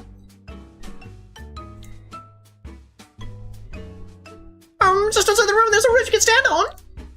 I got jumped outside and then closed the window from up there. Easy as that, right?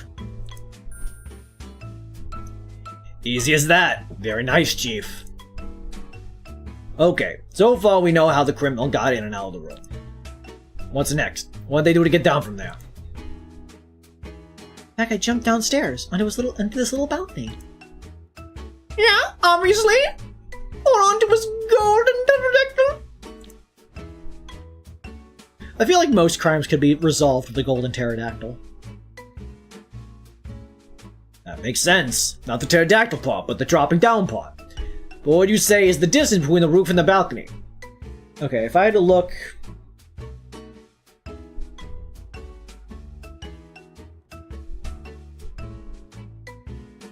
"13 feet. Depends on how, like, tall the room actually is. I don't know. A lot? It'd be roughly like dropping down one floor. So, 11 feet. Creed, how's your calcium intake? What is your calcium intake? I had a gallon of fat-free milk, and I got it a couple days ago, and now it is very low. It's basically out. There's basically a dribble. I don't get the fat-free because I don't like the fat. I get the fat-free because it's cheaper than the regular kind. I like 2%. You need to be calciumized. Chat, buy me milk. Buy me a burger, fries, and milk right now. Extra mustard. Tell them to put mustard in the milk. People can definitely survive a fall like that, but there is some risk of injury.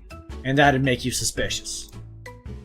So we're looking for a method that's a bit safer than just jumping off the roof. Here's what that could be.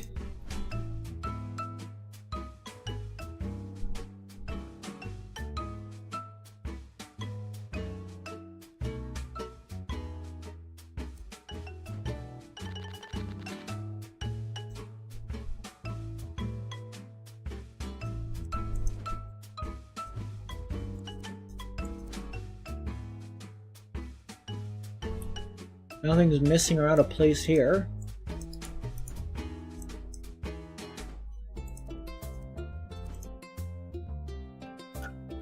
Missing or out of place here.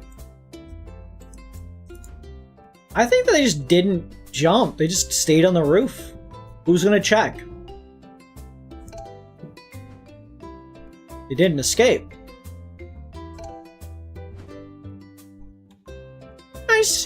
The killer didn't have to jump down at all.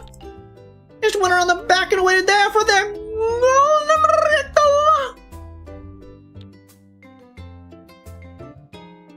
Creed, pause the stream and buy and drink a gallon of milk. I can't afford milk in this economy?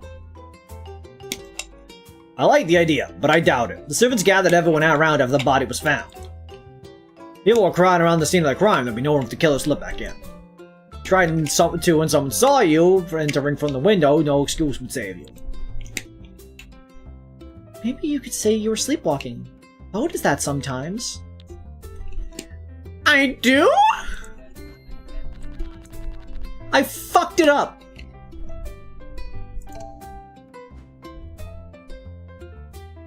Remember, kids, sleepwalking is demonic possession.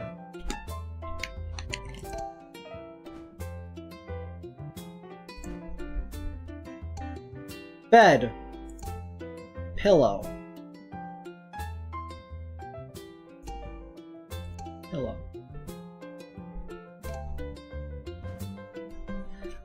I know the answer.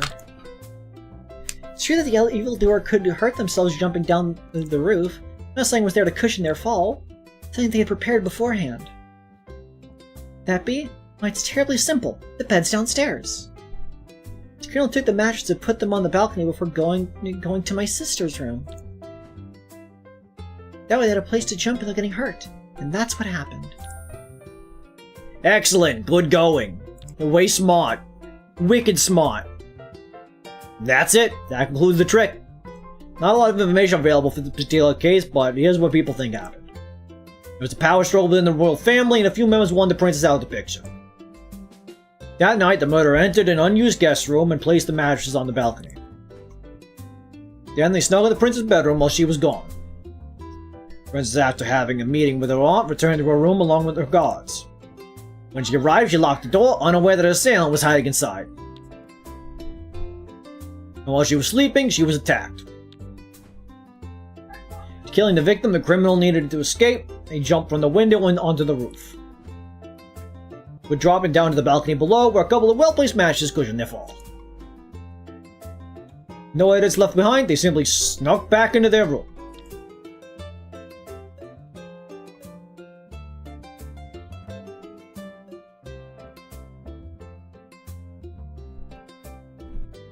I wish I could sleepwalk. I don't think you should.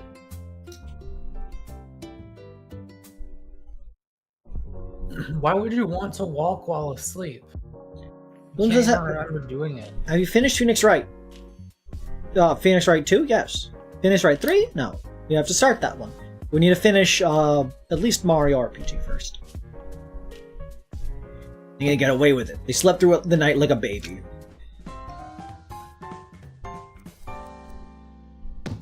I'm a failure! A stinky, stinky failure! I hope you're watching me from heaven, sister. I did it. I solved it. Yeah, this was fun. Can we do more mysteries and castles and stuff, please? You never get tired, do you? Oh, what do you mean? That thing where you pretend you're a real detective or something. Stop doing that. Why? Because it's stupid. It's for little kids. It's for stupid, idiot dummies like you. You dumb, stupid bitch with your weak hat. I bet those are extensions, you ugly fuck. Dude, what the fuck? Chill out. It's not stupid, it's cool. Why are you even here? It's like you don't want to play. I'm not gonna play, I'm gonna study! I'm gonna be a real detective someday! Don. So this is like school to you? Wow, that's so boring. Shut up! You're not going to take this seriously, just leave already, you don't need you!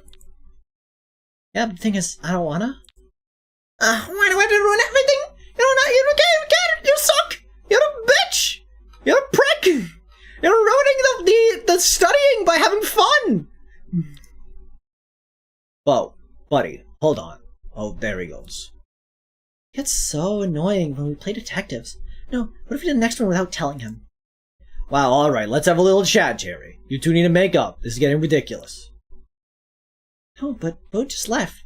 I want to talk to him, right? Nice try, you heard me. Huh?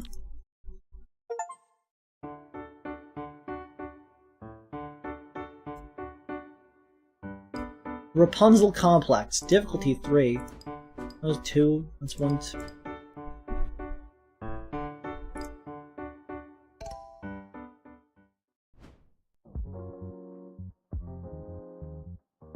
Alright, you guys remember this one, right? It's time for Act 2.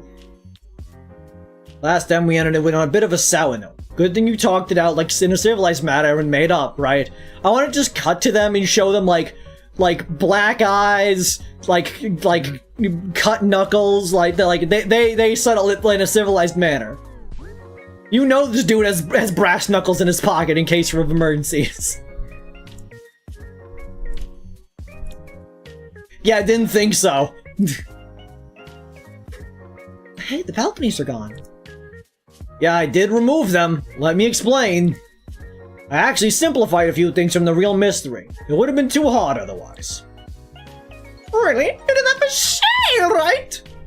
Dad, I could have solved it anywhere. It's weird that they all have different names for each other. Like this person refers to Sherry as Shay, but the dad refers to Sherry as Cherry.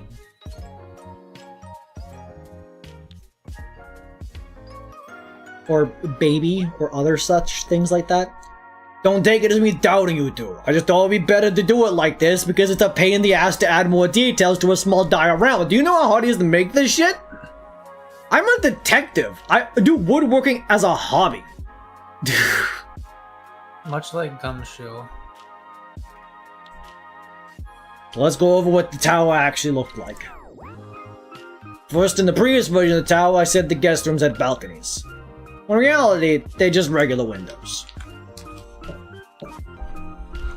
That means you can't jump down!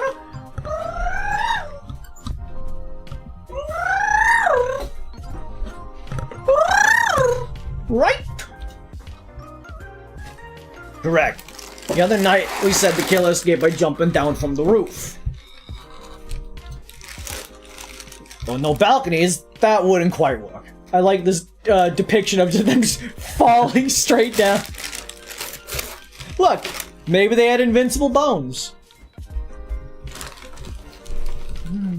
Okay, I get it. Start activating detective mode. Hold on. Don't go activating anything yet. There's something else that's different. Take a quick look at the crime scene and see if you can spot anything new. Let's look at the window. What's that? It's a latch. Should have brought my magnifying glass. It's a bolt. If you slide that little metal bar, it locks the window. Do you know how hard it was to craft that fucking bolt? It's a tiny sliding mechanism. I broke like 30 pieces of wood.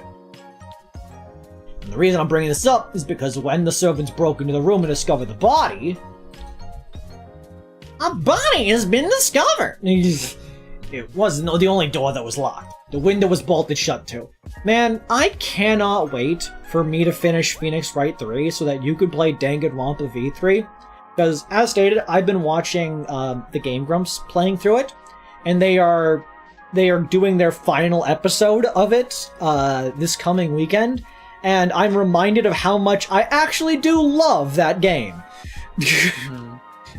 A lot of people have their reservations, and I will kill those people, but I think V3 might be my favorite in the series.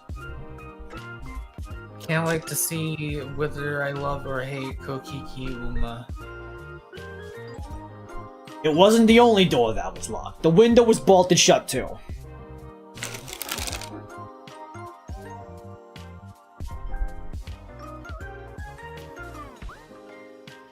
Pronounce Entwihen Prothen?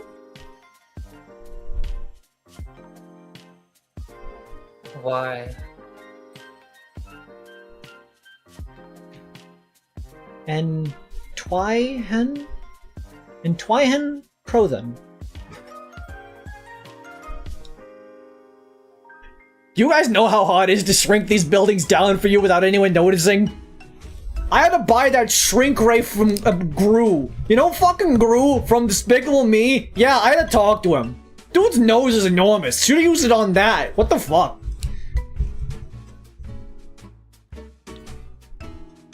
I hope you guys notice that clock's functional. I made a functional clock the size of your thumb. Yeah, that's pretty impressive. Okay, I would just buy a solid gold clock of that size. Why don't you just buy the diorama? I would buy a full scale one, because I'm rich. Let me spoil you that the killer entered the room exactly like we talked about last time. That's not a problem here. The problem is how they escaped the room, leaving both the door and the window locked.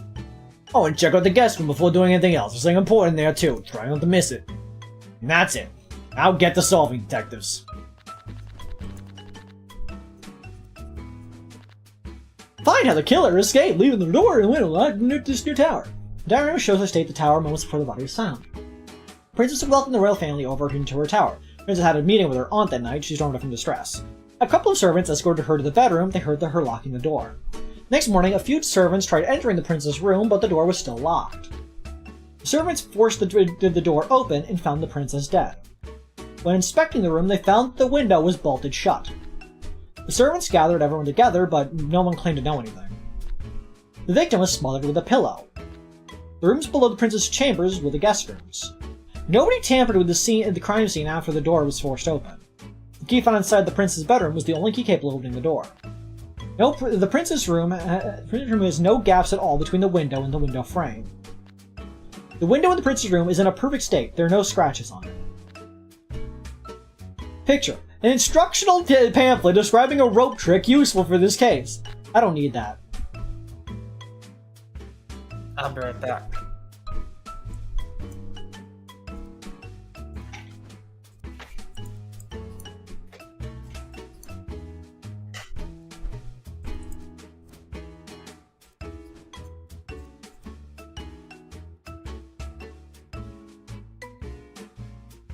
Rope.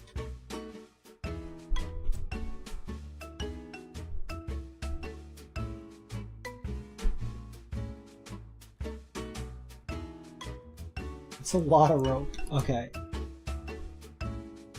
So, if they're using rope, clearly they came out from here somehow.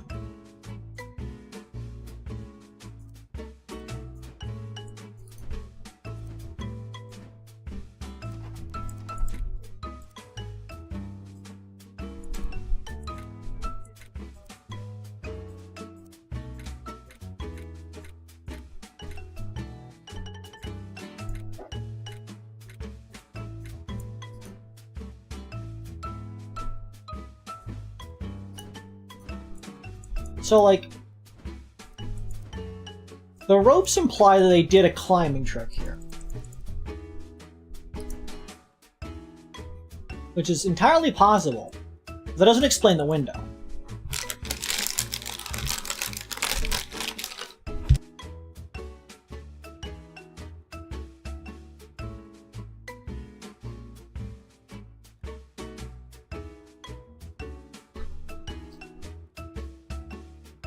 Hermes Guile?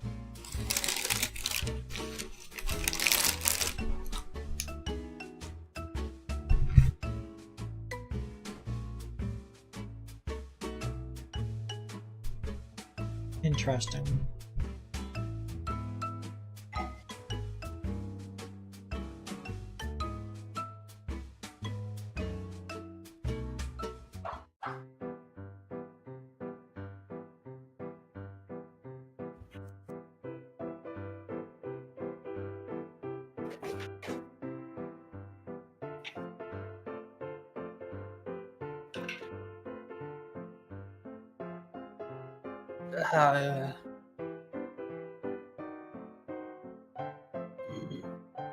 Welcome.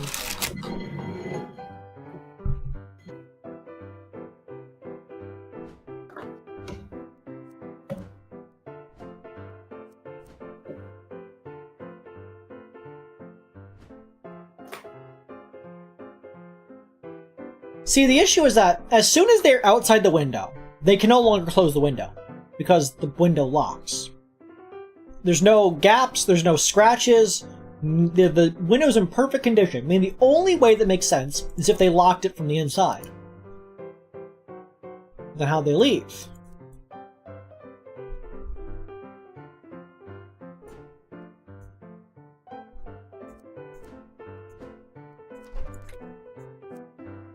The princess was killed with pillow, right? Yes.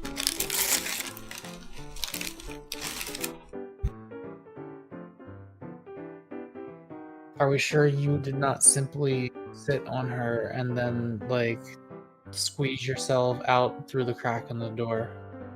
Slipping through the Crack in the door! Paper doll man! Paper doll man! Paper doll man! Are we sure it wasn't Paper Doll Man? It might have been Paper Dollman slipping through the crack in the door.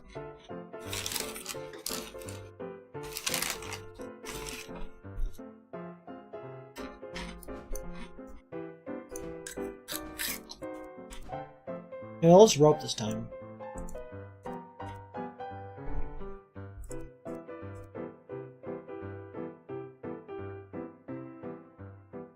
Well, the rope is important, given that there's a diagram about it. Let's read the rope trick. Advanced rope trickery. Problem: you have a rope tied to a tree, and you want to get it back quickly. It's easy if you use a quick release knot. You pull from the end of the rope, and the knot comes undone. You can even tie a second rope to the end of the first one. This lets you retrieve the rope from far away. Let's have some limitation caveats in the real world, which we will completely ignore. Wait, what is the rope doing if it just comes undone when you pull on it? No, if you pull on the other end of it, it will come undone. Oh. So, what this is trying to imply here is they tied a rope around the tower itself, and then they used that to get down here, and then they pulled it to retrieve it both into the window. The issue is, I don't know how they did the window. God's words to me.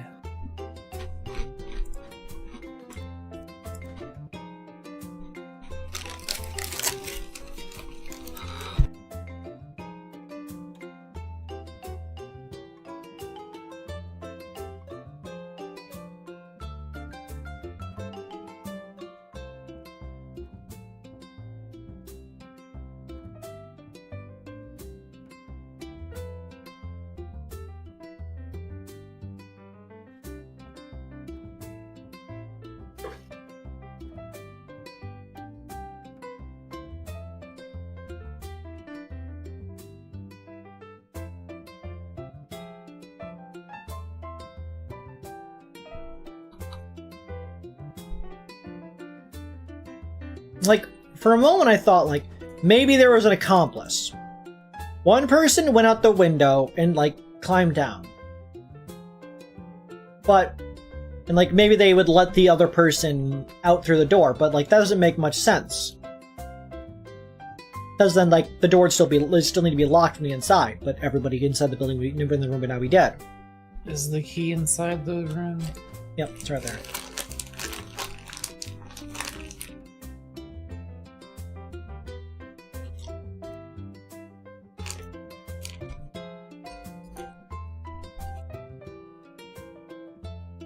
Don't suppose there's any way she could have died after... No. No.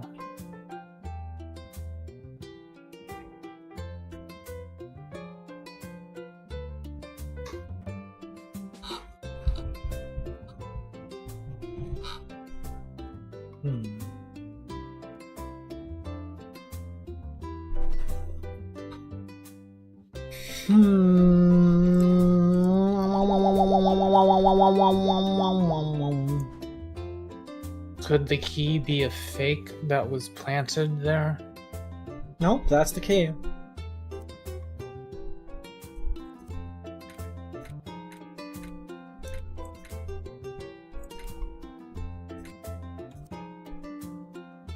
There are no gaps in the window, so he couldn't have put a rope in the lock.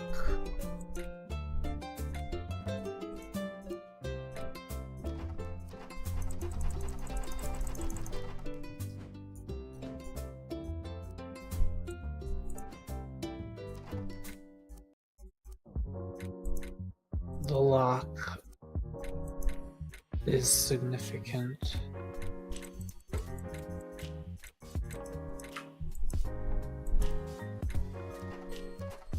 Some good music in this game.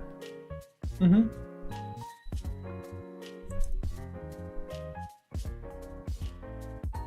Oh, there's a clipping. There's clipping in this thing. Bad game. 0 out of 10. Reported. Reported, deported. Seaported. Because that's how you deport someone, by the sea, the put a port.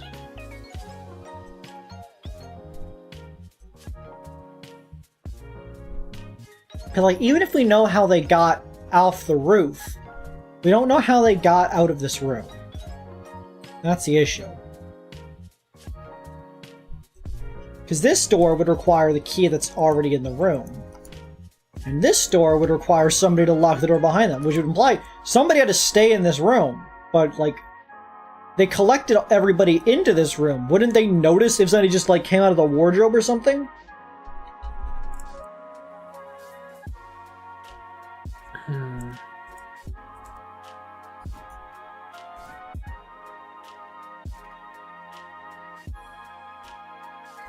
I really can't imagine how he could have gotten out of the room, leaving them locked. I get it, this is that hard? You think so? Well, if you figure it out, let's go back to when the crime happened. Culprit kills the princess and needs to flee the scene. I'll escape from the top of the tower.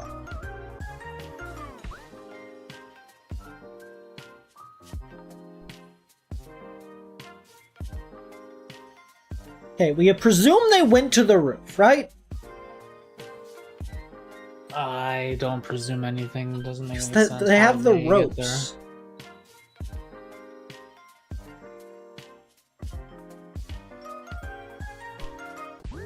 Maybe rope was used inside. Somehow. Where they escaped to?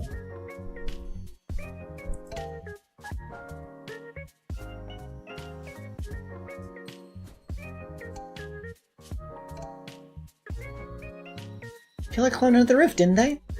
That makes sense. What I want to know is where's the caveman? What did to get down from there? Well, I don't know how the heck they got up there with the window.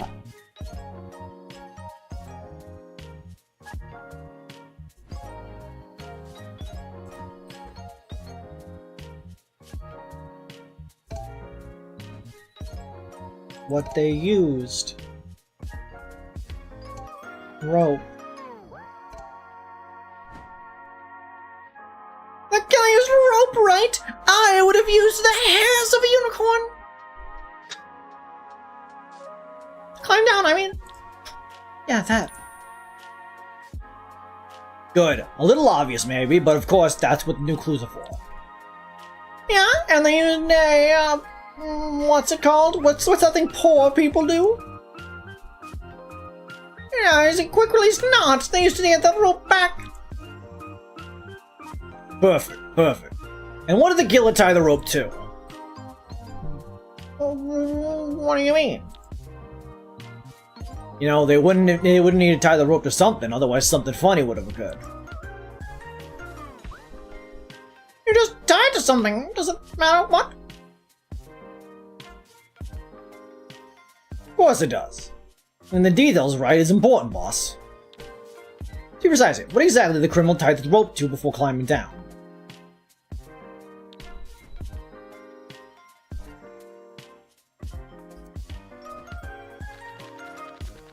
What did they tie the rope to?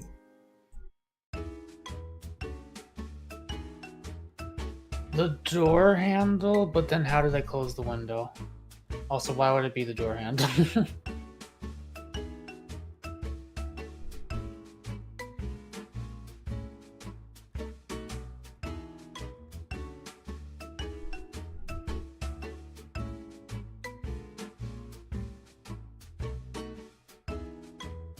Yeah, like, that would be a good word. Like, that makes no sense there.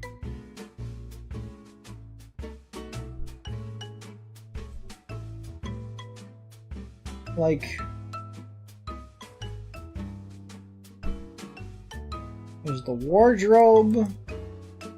We still don't know how this fucker got out of the room. I think it's the tower.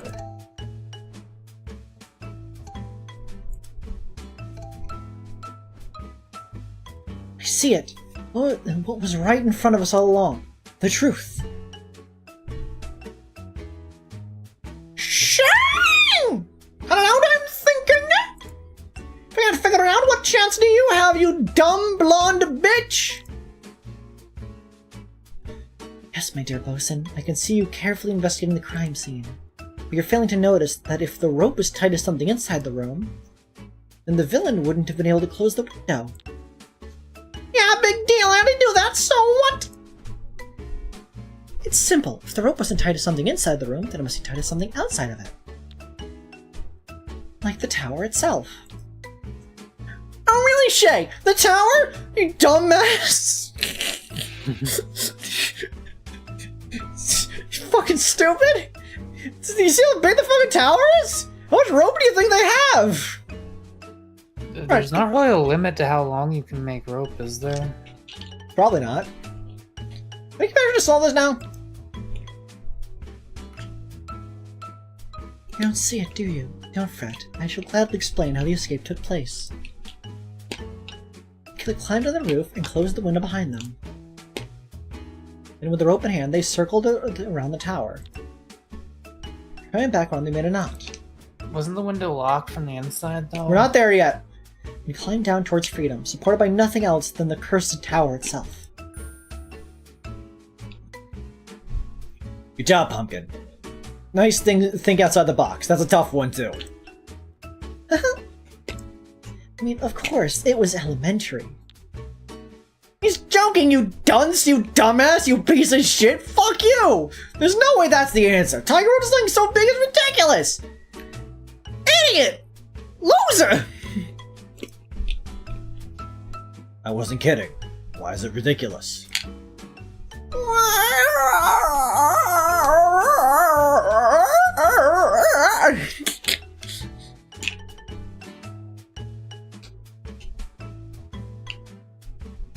Creed pronounced Oblivion. Man, the new evolution sounds wild. I mean, I don't know. It sounded weird because of how Shay explained it. Like, wouldn't you need a lot of rope to do that? But there was, look, you can tie everything up to make a super rope. Super rope. Okay, whatever. If that doesn't work, it's fine, I guess.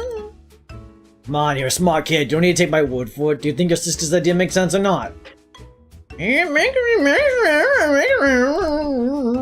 Poor? Great, so we're all on the same page here. Now, the criminal closed the window from outside the bedroom just before climbing down. But they wouldn't be able to lock it since the bolt's on the inside. The question is, how exactly did the killer bolt the window?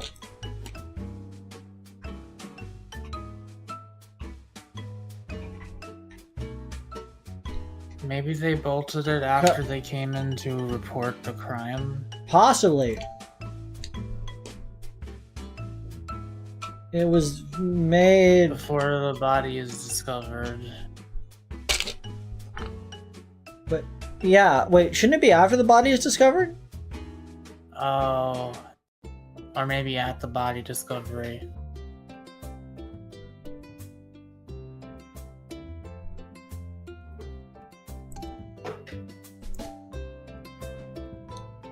Wait, what if the killer was one of the servants that found the body? And they locked it before anyone could tell? It's not too crazy of an idea, but I'm telling you right here, that's not what happened. Oh. Way to go, Mako! Ruining it for me!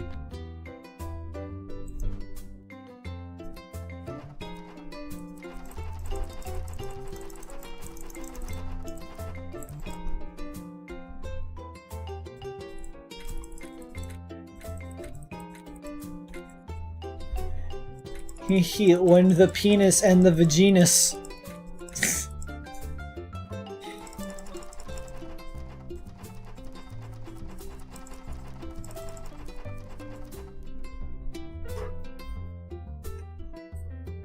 They could use a magnet. They could use a magnet through the wall. A magnet.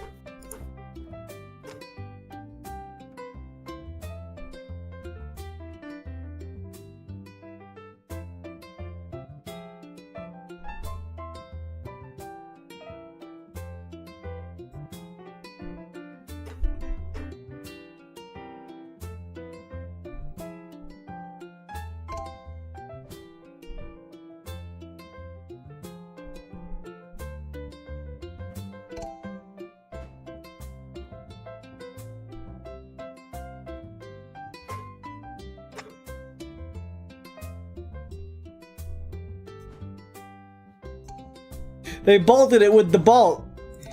Yeah. Yeah, that's the one. Why did the servants find this bolt locked? How'd the killer do it?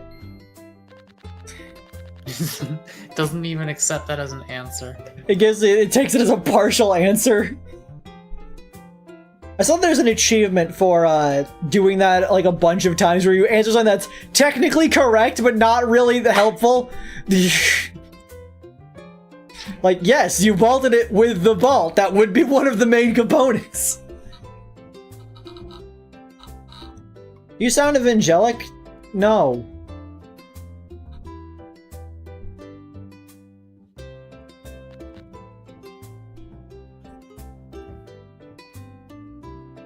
I mean, there's no way it's the rope. No, because there's no way to get through the thing. Unless they sent a second rope under the door.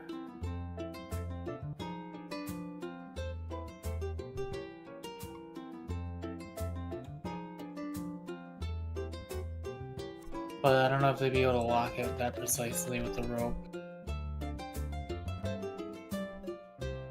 Yeah.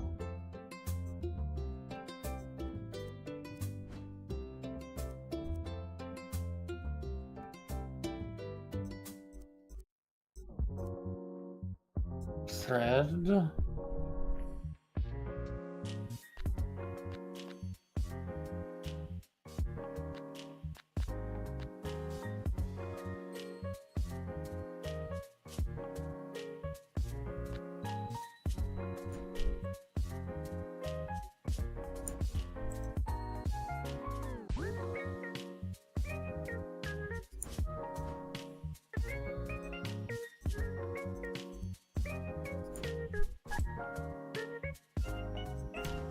Like, thread's an idea, but like, there's no way, there's no gap. It says it explicitly. But But there is a gap in the door's keyhole. Yeah, that's what I was saying. Through the door.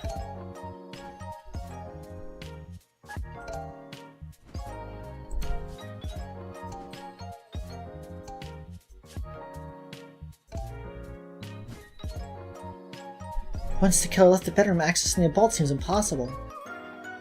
Unless, of course, they locked it from far away, which could easily be done. With a gentle pull of a thread. A thread? What poor people use to make their clothing? Not the tears of the weak? This is the first you've ever known about threads!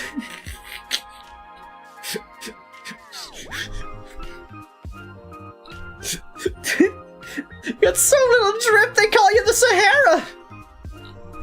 Same color, too! Stream it from the locked thingy. Through the keyhole! Out of the room. Climb down and they merrily return to the room from outside. And with someone pulled the thread, they bolted the window shut. Then using the secret rope bars, they recovered the thread from the scene. There's a tiny rope after all. Sure. And thus the ruse was complete. Is that alright? It sure is. Very nice, Pumpkin, you got it. Just doing my job, sir. What? She's right again? No way! Look at that hat! Yes way. Bow down, bozo. Ace detective coming through. What's going on? Oh wait, that doesn't make sense! Why not? Look when you have to push the bolt to the side! You pull the door, you're pulling the wrong way! You can't look a window like that! Oh, that's it? Yeah, that means you're doing it wrong! Not really, though. No, he's got a point. Pulling the bolt away from the window wouldn't quite lock it. I don't get it. Isn't it easy to make it work anyway? Love the confidence. Alright, I'm all ears, Jerry. How did the criminal manage to slide the bolt sideways? Because of what else they used. What did they use? The bed.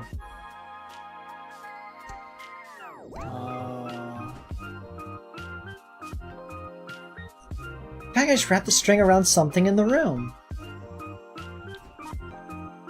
The string went like this, and then like that, and then that way when they pulled the string, the lock went to the left.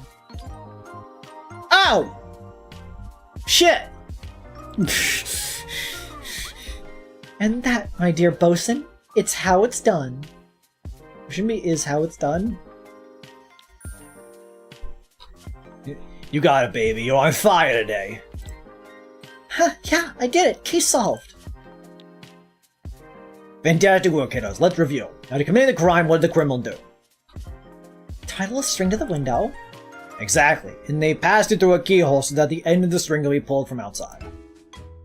Then they took the second string, tied to the first one, and repeated the process. This would let them remove it later. Then the criminal then climbed on the roof, closed the window behind them. Whatever after that. The killer went around the tower holding a rope.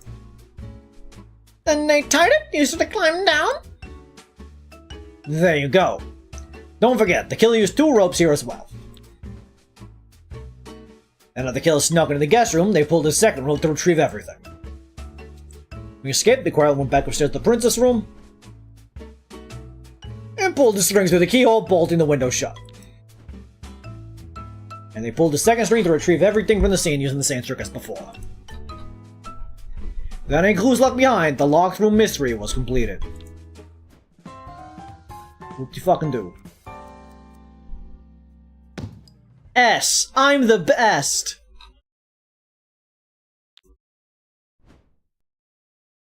Dad, she's cheating! Well, where does that come from? Come on, your sister wouldn't do that. Lie, steal, kill, sure, but like, cheat? Unsportsman.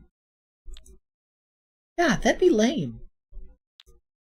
She's trying to trick you, Dad. There's no way for you to figure everything by yourself. Why not? Besides, the story is rare, Chief. She couldn't have known it beforehand if that's what you're suggesting. But then how? The awesome detective skills, duh. You just came up with all that? You're getting right. No? Makes no sense. All you do is say, oh, that's elementary, pretending you're smart or something. I don't think you're trying to be a detective. You just keep figuring things out. Bobo. You're like those police people who say the obvious wrong things before the real detective shows up. Don't insult them like that. Don't side character Bo like that. You're trying to be a detective, but I'm already one. I'm Sherry, the super detective. I can solve anything. You're kind of a cocky bitch, if you ask me. Like, I know it's kind of my character bit to be like the sort of rich asshole prick, but you kind of have like an unhealthy cockiness to you as well. Like, you should not be that believing in your own abilities inherently. It's kind of fucked up. You're not an actual detective because you managed to solve puzzles. It's so Bover. Why did I give Malile the power to locate a TV remote and then have that never be relevant again for the rest of the book? It was relevant. No, it wasn't. Yeah, it was. I don't believe you. Oh yeah? Prove it. I think I know a little more about the book than you do, Mako. I helped edit it. See, that's what I'm saying. Obvious. Can't even see I'm a real detective. How are you gonna see anything else? Boring people can only solve boring mysteries. And you suck. What? What did you say? Hold on, time out. As fun as it is to see you two bicker, give me a hand cleaning this up first, alright? Okay. She would tell you actually sold it further than me! La la la, I'm not listening. She's telling me!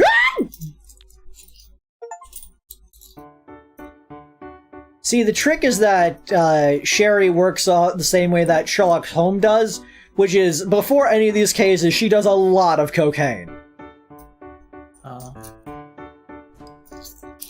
The shadow of the goat! The shadow.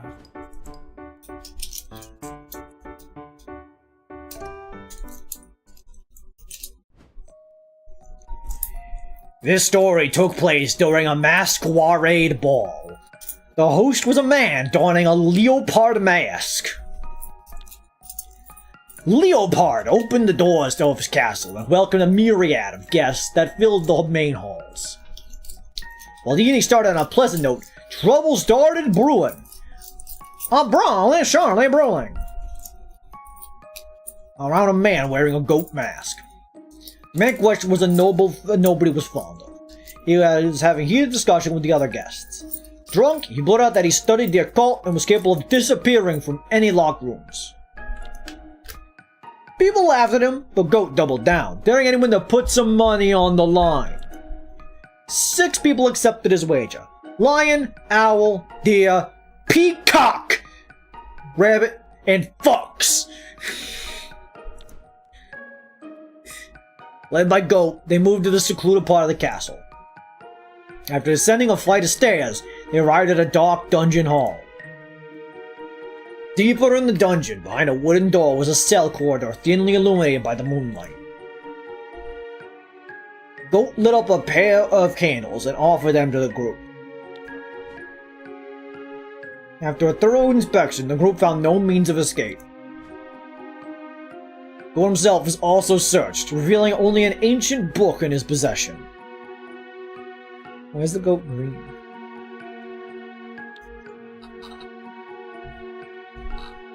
Once everyone was satisfied, Goat took one of the candles and instructed everyone to wait in the dungeon hall. He grinned in the candlelight as the group closed the door, sealing him away. Nervous chatter filled the air as the group waited anxiously in the hall. Dia, holding the second candle, illuminated the wooden door the entire time. 2 minutes later, a piercing shriek resonated through the dungeon. When Dia opened the door, he froze up. Everyone saw the same thing. A lone flickering light coming from the last cell. The group rushed forward with an excited panic. There they discovered the candle and the book abandoned on the cell floor. The goat was missing. Everyone quickly checked all the cells, but to their shock, Goat wasn't in any of them. Owl then revealed that after seeing people rush in, he stood behind to block the exit. While the group searched, he felt no one going past them. The barred windows were tightly secured, and there was nothing inside the dungeon that could help explain the escape. As promised, Goat had disappeared. There's an open window, like, right there, isn't there? Yeah, but that's outside.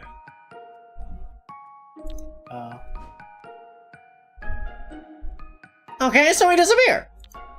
Hold on, Chief, who said I'm finished? Shut the fuck up, kid. I didn't? Yeah, the night didn't end there, because a murder most foul! 15 months after Goat vanished, as groups searched the dungeon for him, he was spotted in the main hall. Witnesses saw him having conversation with Leopard before the two left together. Castle guards reported they headed towards Leopard's chambers. Another 15 minutes passed while the group returned defeated from the dungeon. In disbelief when people told them Goat had been seen leaving with Leopard. Saying something was wrong, they decided to split up and search for them. Most members of the group didn't find anything, until several screams echoed in the distance. People started arriving one by one at the source of the commotion, the castle armory. Everyone was broken pieces of a barricade, indicating the door had been forced open. In the room, Fox tried to wake up a battered, unconscious lion who sat beneath a window. Nobody knew what was happening, but one fact for certain, Goat was not present in the armory either. Fox then gave a testimony of what took place. After they went their separate ways, strange noises coming from the armory prompted her to investigate. She tried to open the door, but it wouldn't budge. She raised her voice, asking if anyone was inside. Suddenly, she heard a scream from Lion, followed by a brief struggle and the sound of glass shattering. Then silence. In a panic, she grabbed an axe hanging just outside the armory and struck the door until it was open. Lion was lying collapsed beneath the window, but nobody else was there. Fox stayed by Lion's side until the rest of the group arrived. After Lion woke up, they asked you what happened. Just live. He recounted finding Goat lurking in the armory. He questioned about Leopard, but he played the fool. Now until Lion heard Fox's voice through the door. Before he could answer, Goat abruptly pulled a knife and stabbed him. A struggle ensued. Lion managed to wrestle the knife away from him. However, he was forcibly pushed against the window, losing consciousness as he hit his head. But just before he did, he was certain that Goat was standing right next to him. When he woke up, he was surrounded by Fox and the rest of the group. Then everyone had a horrible realization. Nobody had seen Leopard yet. In a frantic sprint, the group ran toward his chambers. The door was locked. This is the long one. They breached the room only to find Leopard dead on the floor. Police arrived at the scene, but they found themselves terribly puzzled. Every corner inside the castle was searched, but there was no conceivable hiding spots. The area outside the castle was inspected, but there were no traces of an escape. Everyone's masks were removed, but not a single one revealed the man behind the goat mask. He had disappeared again. Last night, everyone believed him. At last, everyone believed him. This air, this foul stench. Just what on earth happened here? What? I didn't say anything. Just do whatever you want, like you always do. You fucking bitch. Okay. I don't know where to start anyway. This looks really complicated. True. How'd the first part go again? It's a lot to take in, but I have an absolute confidence you two will figure it out. So take your time, talk to each other. You've got this. Due to the complexity of the case, the cards have been split between all the dioramas. It is recommended to start by reviewing all the available evidence. Okay. Oh man, is this the last one or the second to last one or what? This is the last one. Objective: finding the truth behind the disappearance and the attacks committed inside the castle. The diorama shows how the castle looked when the police arrived. Group photo of the people involved in the case. So, leopard, lion, owl, fox, deer, rabbit, peacock, and goat. Okay, so...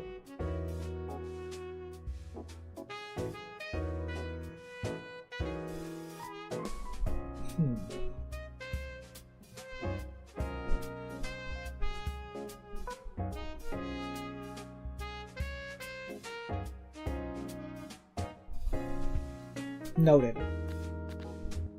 Guards outside the castle watched over the bridge and reported that no one left all night. There were no footprints or traces in the dirt surrounding the castle. Everyone had access to the castle rooftop. Goat's mask was unique. There weren't any duplicates.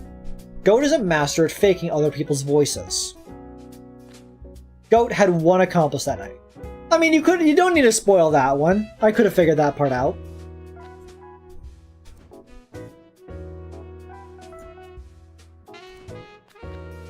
Let's start in order.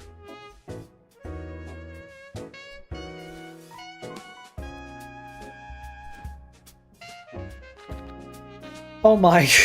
The truth behind the disappearance and the attacks outside the castle. The diorama shows the castle, how the castle looked when the police arrived. Whereas the rooms are mirrored, the windows lead to the moat, not the courtyard. A masked party was hosted by Duke Leopard. Many guests gathered in the main hall to socialize. Goat, an infamous noble, proposed a bet that he could disappear from the room using dark magic. Lion, owl, deer, peacock, rabbit, and fox took him on the bet. Leopard was not present. The group arrived at a dark dungeon. After inspecting it, they found no means of escape. Goat was also patted down, and there was nothing on his person but an ancient book. The group left Goat alone in the cell corridor with a single candle and a closed door. Everyone waited in the dungeon hall. Deer illuminated the door the whole time. 3 minutes passed, a loud shriek resonated behind the door. Deer opened the door. Everyone saw a candle light shining from the last cell.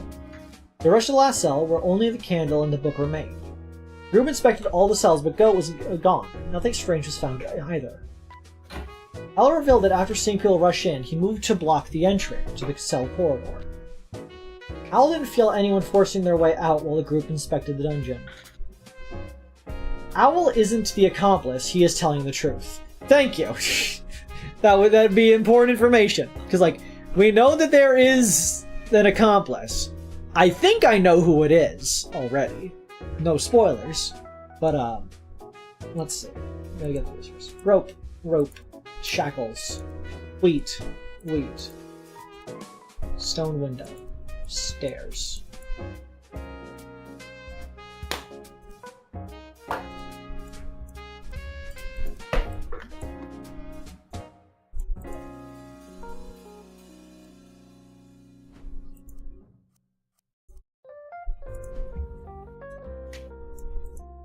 I just remembered how in fucking Hard Time you can get a pickaxe, or it might be a different game by M. Dickey, but it's one of those fucking Hard Time games. You can get a pickaxe and just dig underground. You just end up in another random spot on the map. You just tunnel. Yeah. I think that's what Goat did. Look, I like the gusto there. I think you're onto something, but also that's stupid as hell. Gotta play that game one day. I think it was the school one. Maybe that one I'll play. Okay. So, one thing we can note here is that even if they weren't able to leave, and they went all the way down, the Goat could have been hiding in one of these 3 rooms. And because it said that, like, everybody was checking these rooms, like, they went and checked the other rooms, we know there's one accomplice, meaning one accomplice just needs to make sure they check the room that Goat is actually hiding in. And then just be like, I don't see anyone. True.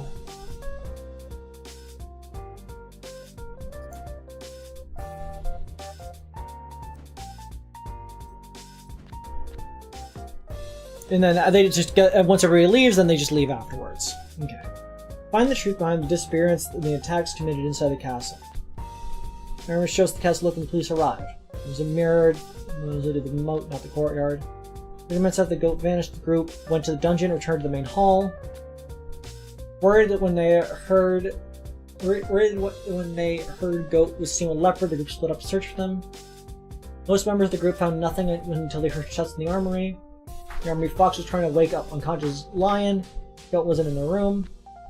In the castle removed their masks, but no one was behind the goat mask. No one was the man behind the goat mask. The police arrived and searched every corner of the castle. The goat was nowhere to be found. As splitting up, Fox heard some noises coming from the armory. He opened the door but didn't budge. He asked if somebody was in there. He heard lions screaming, followed by glass shattering and then silence. Fox broke the door with an axe and found Lion conscious against the window. Splitting up, Lion and goat in the armory and questioned him about leopard.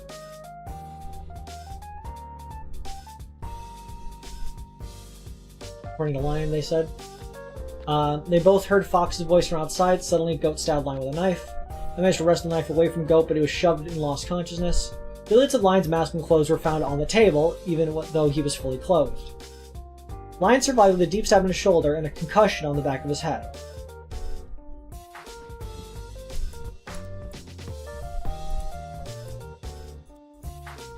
I did notice this during the cutscene, like his outfit's here. Bloody handkerchief.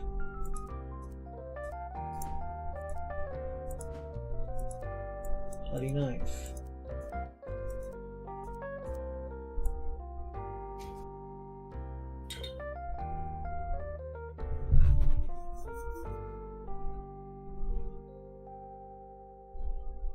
Well, nobody ever left the... There's a boat. Meaning this guy could have just... The boat just could have been there. Easy.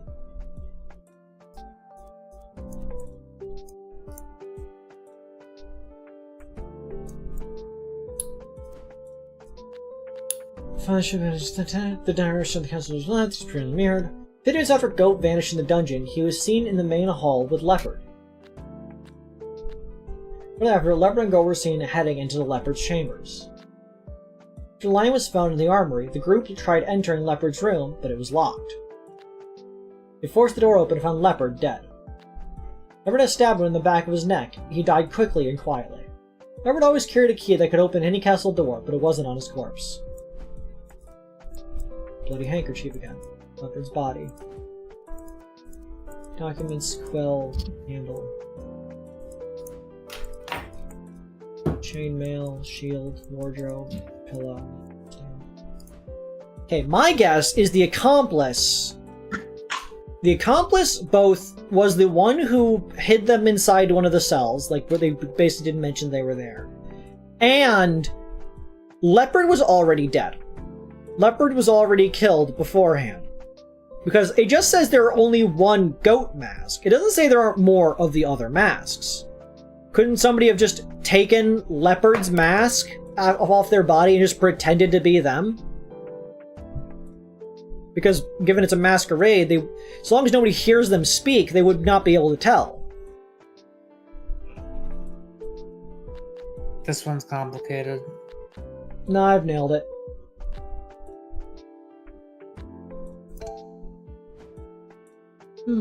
This is hard, but so am I.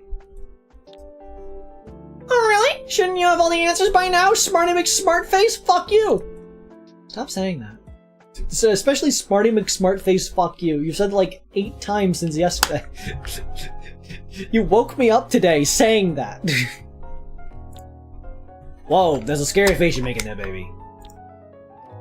Dad, he keeps bothering me since the last case. He's so annoying. Kill him. Stop crying, I'm making sure you're not a cheetah. I mean, if you're so smart, there's me to do, right? What's loose, Jay? You don't know? I'm not telling. You're just asking because you're stuck. No, I'm not. I know more than you do, at least. If you both know some parts of the story, let's put everything together, yeah? See if we complete the puzzle. Fine, let's see if you know something I don't, Shay. Probably. Excellent, I think. Let's start by understanding how the first disappearance happened. You recall Goat was sealed away in the castle dungeon. However, when the group opened the door and checked, he was nowhere to be found. What's the secret? How did he slip out without anyone noticing?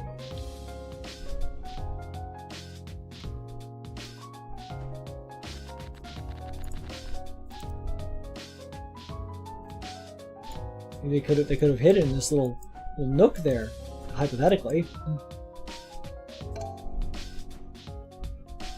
What do you use? They could have used the door. Be funny. It's probably not the answer, but I want to see them say the door. Actually, the criminal got out using the only possible exit, the door. Well, not wrong there, but why didn't anyone see him leave?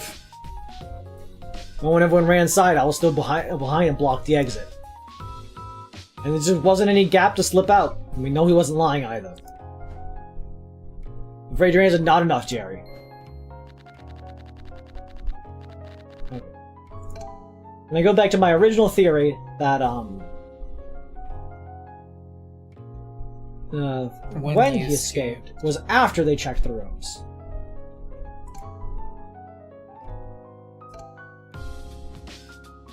Makes sense. Before that, it wouldn't be possible. But why did everyone miss the escape when it happened?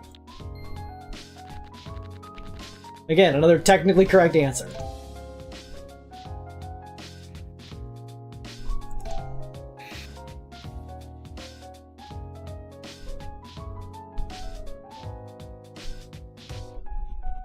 I would assume he is under the bed.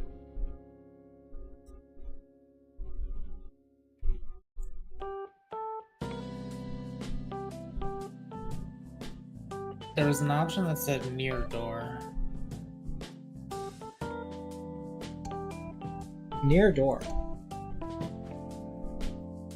He hid behind the door! Look, my idea! Everyone ran into the light, so the bad guy just had to be quiet. Well, there's a few things that strike me as odd if that had happened, but sure, that could work. Problem is, Owl kept guard of the eggs to make sure no one got out. Even in the doctors, with the help of the candles, someone would have eventually noticed him. Why he behind the door doesn't fully explain how Goat managed to sneak away. This must have been after they all left.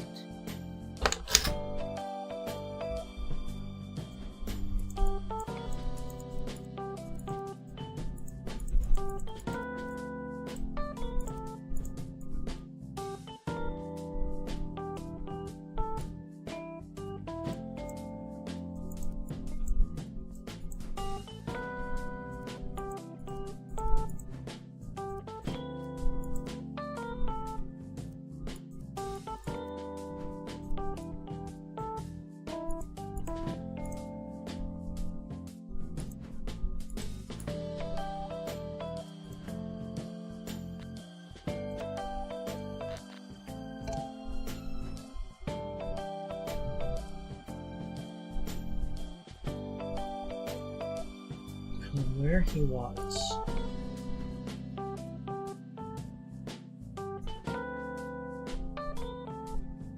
I mean, I assume the easiest place to hide would be this one behind the first cell.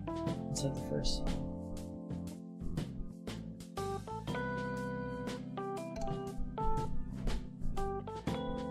Ah, you see the trick? Kennel cell was a decoy. Everyone ran to it and didn't go to be there. But he was actually hiding in one of the other cells and ran right past him. But how did he leave? Wasn't the owl guy in the way? You just, I don't know, couldn't you squeeze around him or something? Or crawl? Or jump over him? Karate chop him! Yeah, I know. Nothing suggests Owl could have missed someone squeezing past him, or knocking him out. We're on the right track, though, boss. Goat couldn't get out. He must have been somewhere when the group ran in. Hiding in the dark makes a lot of sense. But he couldn't have remained hidden forever. The place was small, so he would have been discovered eventually. To get on notice, he must have followed that up with something else. Well, there's the achievement. Get 6 unique partial answers. Okay, well, in that case, It would probably have to be somebody let him out, his accomplice.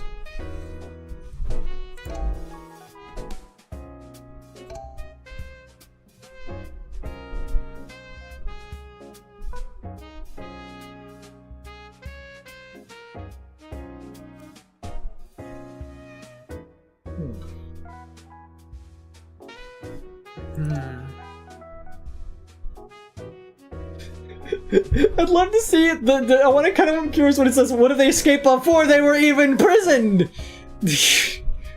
Yeah. I get it. Don't never win inside at all. Someone else was pretending to be him. That person was the one who got locked up.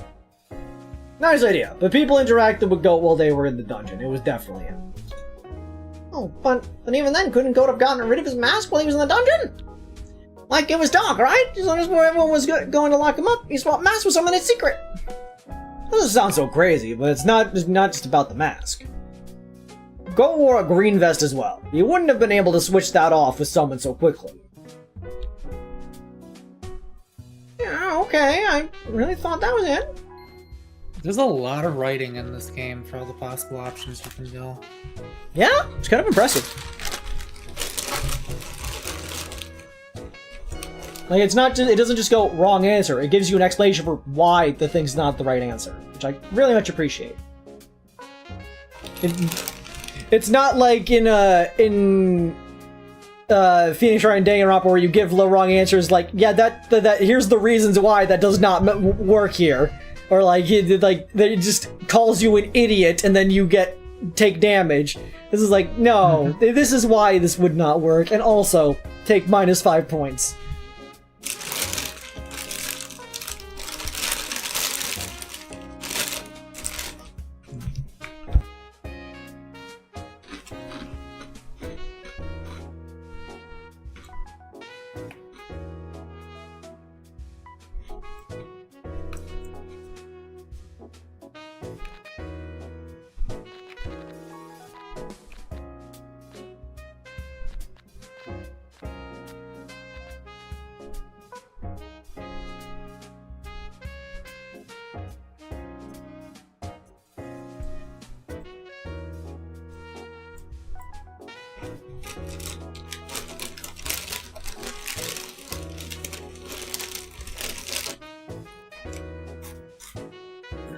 What if he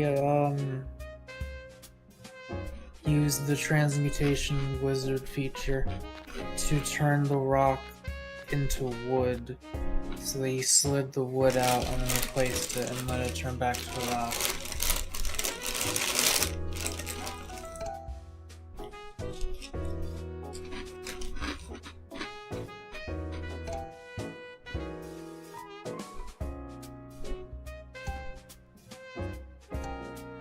He used dark magic! Honestly, I'm not sure what you mean. Okay.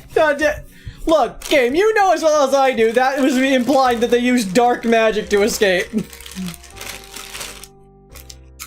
Man, our score's gonna be dog shit on this one.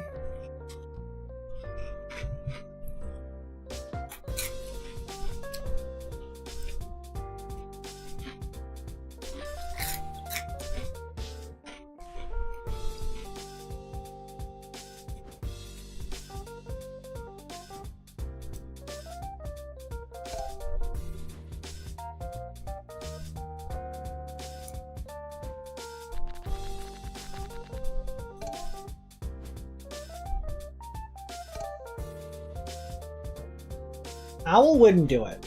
Deer had the lamp. Lion and leopard. Leopard wasn't Owl there. was blocking it the whole time. Yeah, Owl's not the accomplice.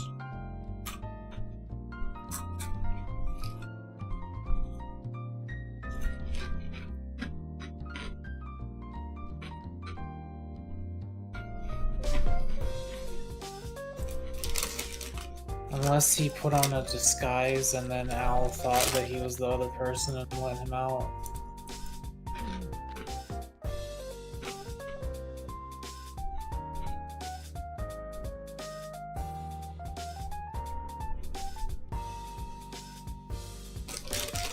Like, it's possible he could have been dressed as Lion at the time.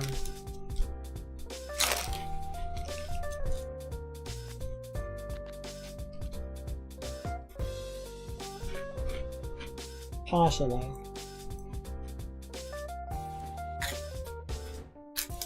In that case, Owl would have been the one to let him out, technically. Although, that's not really... I guess because of what he used, and then you would say the outfit.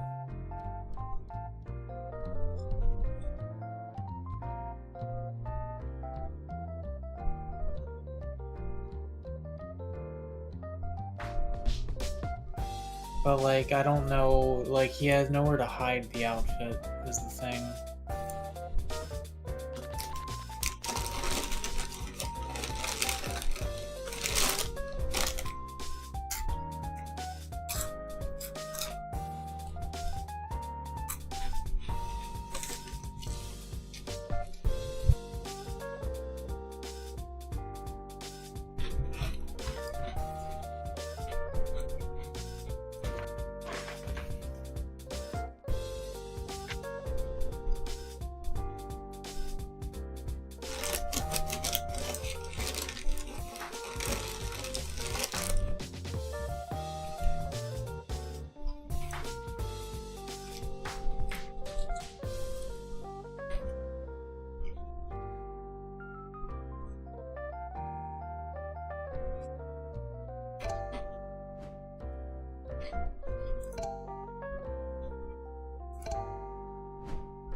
I don't think so. After locking up Goat, Deer lit up the door the whole time. Nobody saw Goat leave.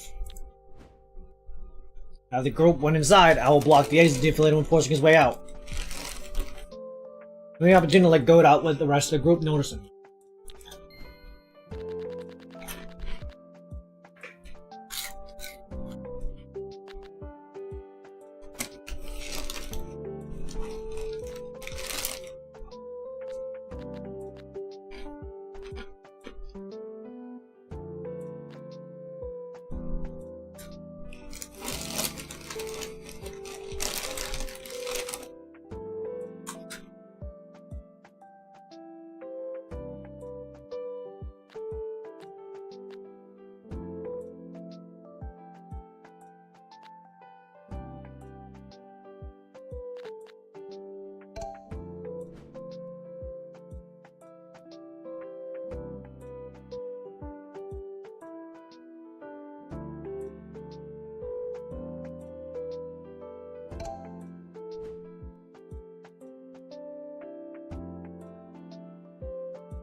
Could Deer have been the accomplice and just let him out before they got to him?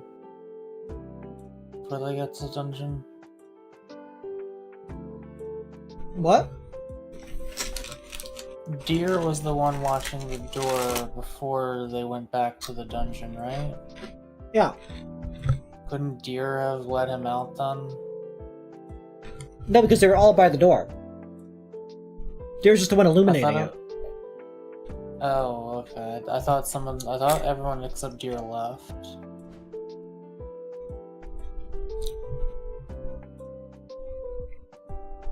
What if he didn't escape?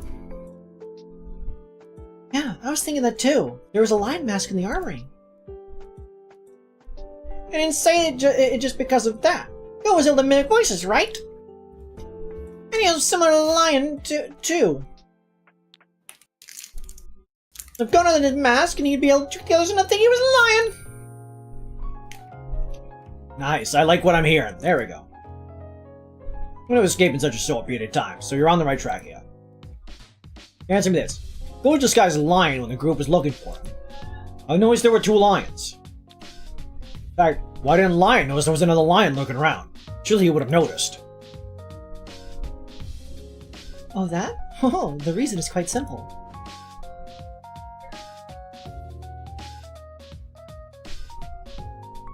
They stayed in different cells makes the most sense.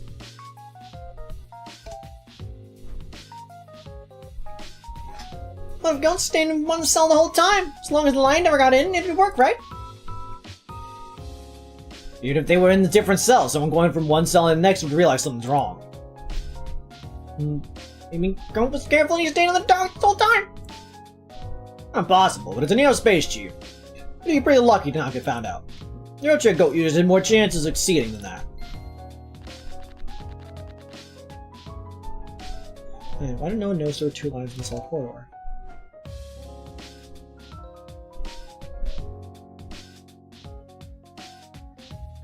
Was Lion even here at the time? I mean, I guess he was. Yeah.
He couldn't have been hiding behind the door, could he?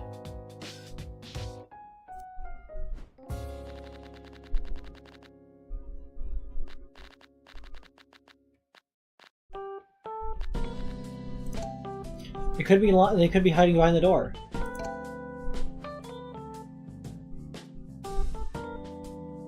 And shouldn't you shoot the goat instead of the lion?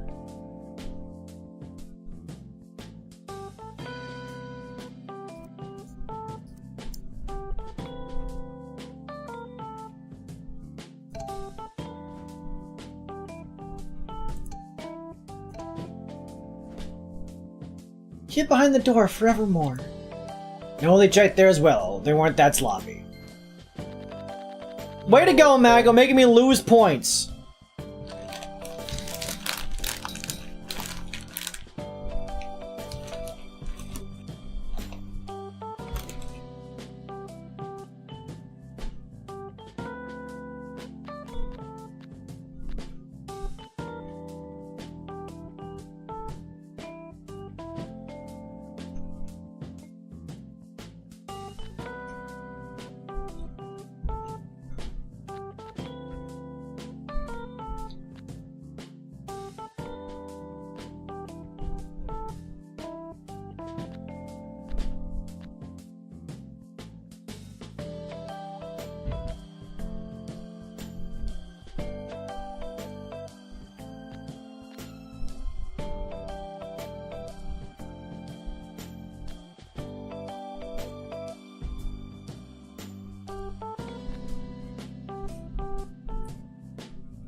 Could be inside the 4th, because that's the one that's being lit.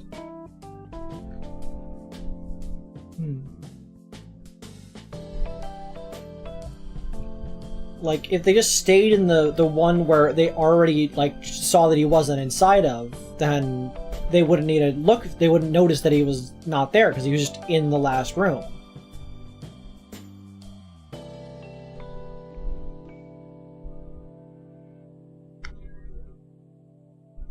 Maybe.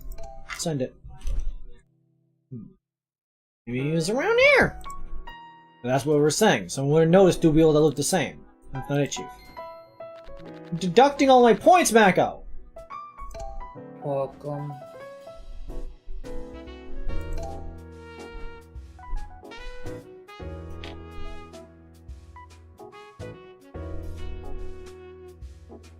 Prison bed. Is this just my earlier idea? No.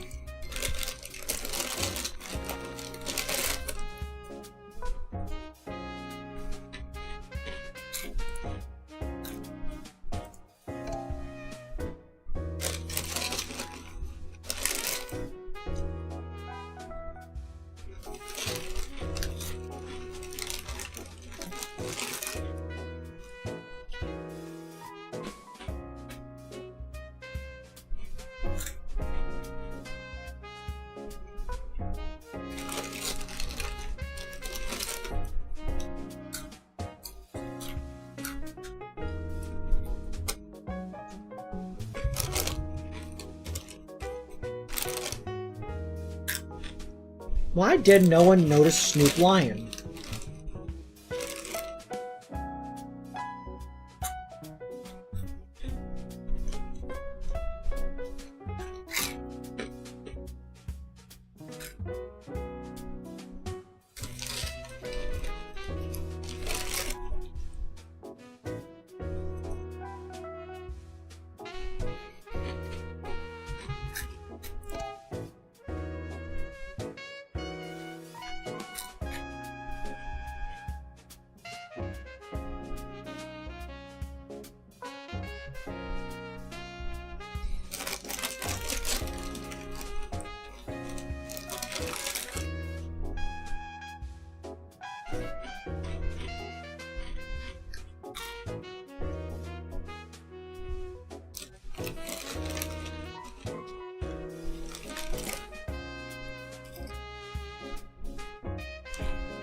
I was just thinking, like, what if he was already knocked out here? But I don't think he could have been, right?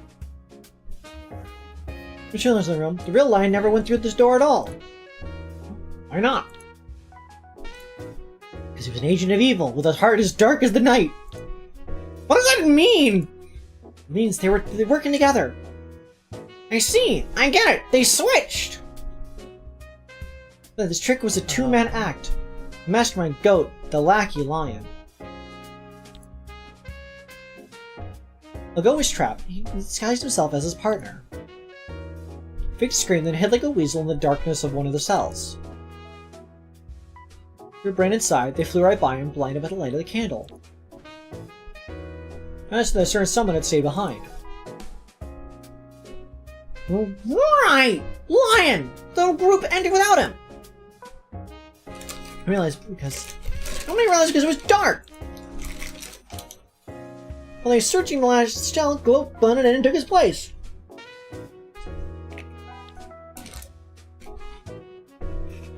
Yeah. Exactly, guys are crushing it so far.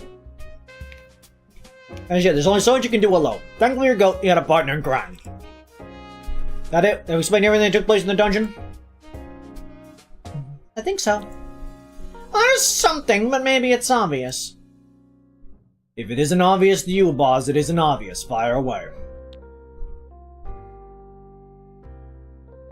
Okay, how did Goat even get Lion's clothes? We're out of the dark dungeon. After inspecting, they found no means of escape. I mean, even if they weren't in the dungeon when the group checked the first time, and Goat wasn't hiding with him either. Oh, but it's not that hard to do. You just do it somehow. Yeah, you just do it. No, details, details. That's what it's all about.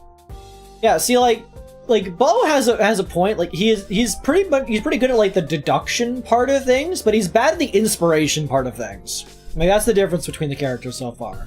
Like Sherry is much better at like coming up with like the off the wall idea that might be what the case is, but has no idea how to explain all the caveats that deal with it.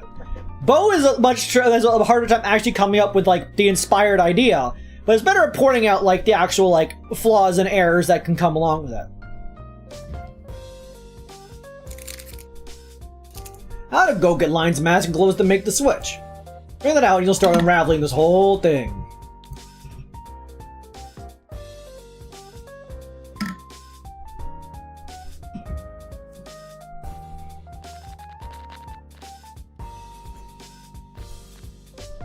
What if it slid through the bar window? By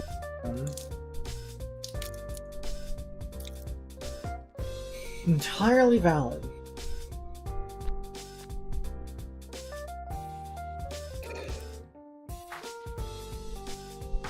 I mean, to make the switch, they would need to have the different cummerbund, different vest, and a different tie.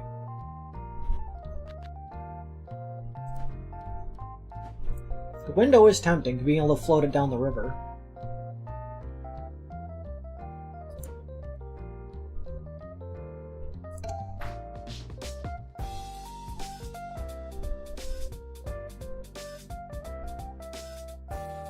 I guess you could say when he received it, and then it's like before they got back there, before they go inside, or before the scream is heard.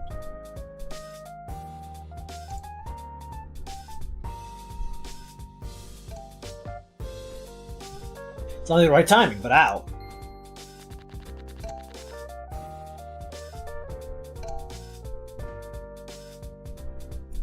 And one of the bar, no, not that one, but one of the cell windows. I mean, this one would be the other one being used.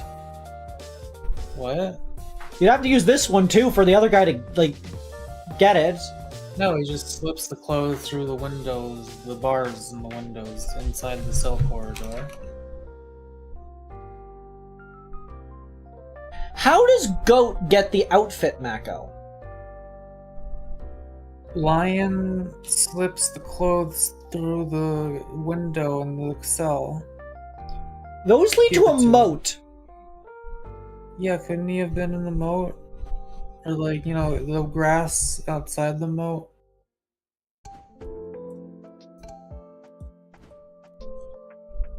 Mako's in the dungeon in the first place. How did he come through the window, right? Good. Well, what is right outside those windows? Water?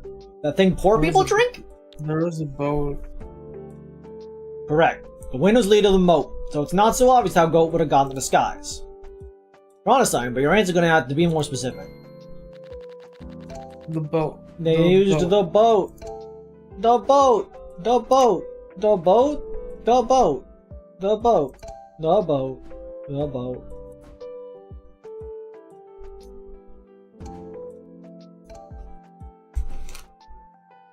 Maybe the clothes were on the boat, and the boat was close so we could grab them. It's a good idea, but it wouldn't work, Pumpkin. The cell windows are too high up. Boat possibly floating away would have also been a problem. Not if the lion guy was on the boat. That's right, he delivered the goods himself. Now, what are you saying? Why was Wayne in the dungeon with the rest of the group? You see, you left just before they trapped Goatman. You don't know. That doesn't sound right. Yeah, no, it'd be too risky. Even if he could leave completely unnoticed. But if someone tried to talk to him, he wouldn't be able to answer once he was gone. Not a bad idea. A solution that's more reasonable to pull that off than that. Way to go, Mako.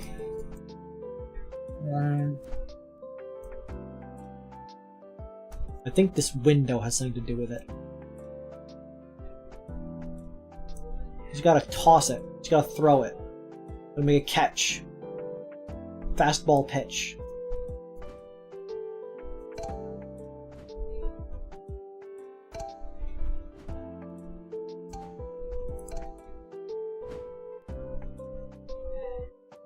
The lion guy passed the costume through this window. Okay, how exactly? Not when they were all waiting, because they would have noticed. Since right after everyone went in, the lion guy went toward the window and gave good a close somehow. It's not bad. The problem is that after the group rushed in, it wasn't long before they inspected the rest of the cells. Good one have time to exchange clothes before he was seen. Also, Okay. how the hell would he, like, reliably catch that? Like, he sticks his arm through the bars and he just, like, hopes that he gets the clothes.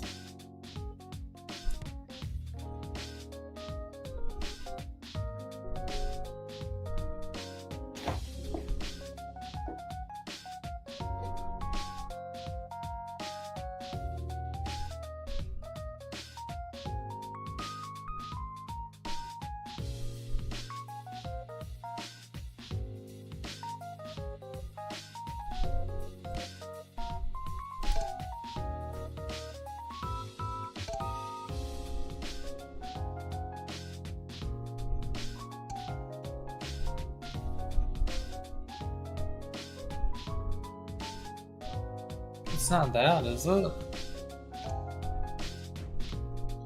So the costume was in the dungeon from the start. They would have found when they were looking for their escape routes. What if Gon was hiding the costume himself? Also, he checked and he didn't have anything suspicious like that on it. But they didn't check the lion, he was the one who had it. He hid it in one of the cells so everyone was getting out. No one knows because it's dark. Now no one see him carrying the costume. Or double masks and double suits. He's a little more chubby than usual. I don't know, Pumpkin. It seems like the kind of thing you'd notice. Thing is, how would he go get rid of his own clothes? Because they weren't in the dungeon. Easy, he threw them through the window. Into the moat, huh? And it'd work, I suppose. And then there's the other problem. Goat was seen soon after the main hall. That wouldn't be possible if the goat mask was floating outside the castle at the moment. Maybe there's another mask. If there were 2 lion masks, why not 2 goat masks? You got an answer for everything, Sherry. We know for certain the goat mask was unique. Here is every single reason everything you just said was stupid. Hey, it's a pretty good idea, but I'm afraid I'm looking for a different answer here. I do like that he gave me no penalty for that, because, like, yeah, like, arguably most of what you said could be plausible. But no. We're looking for a different answer here.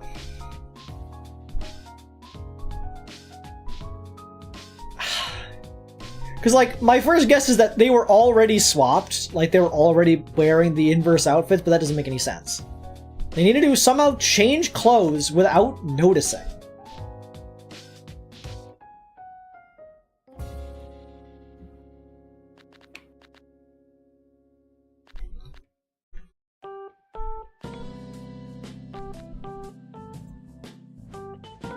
There's rope.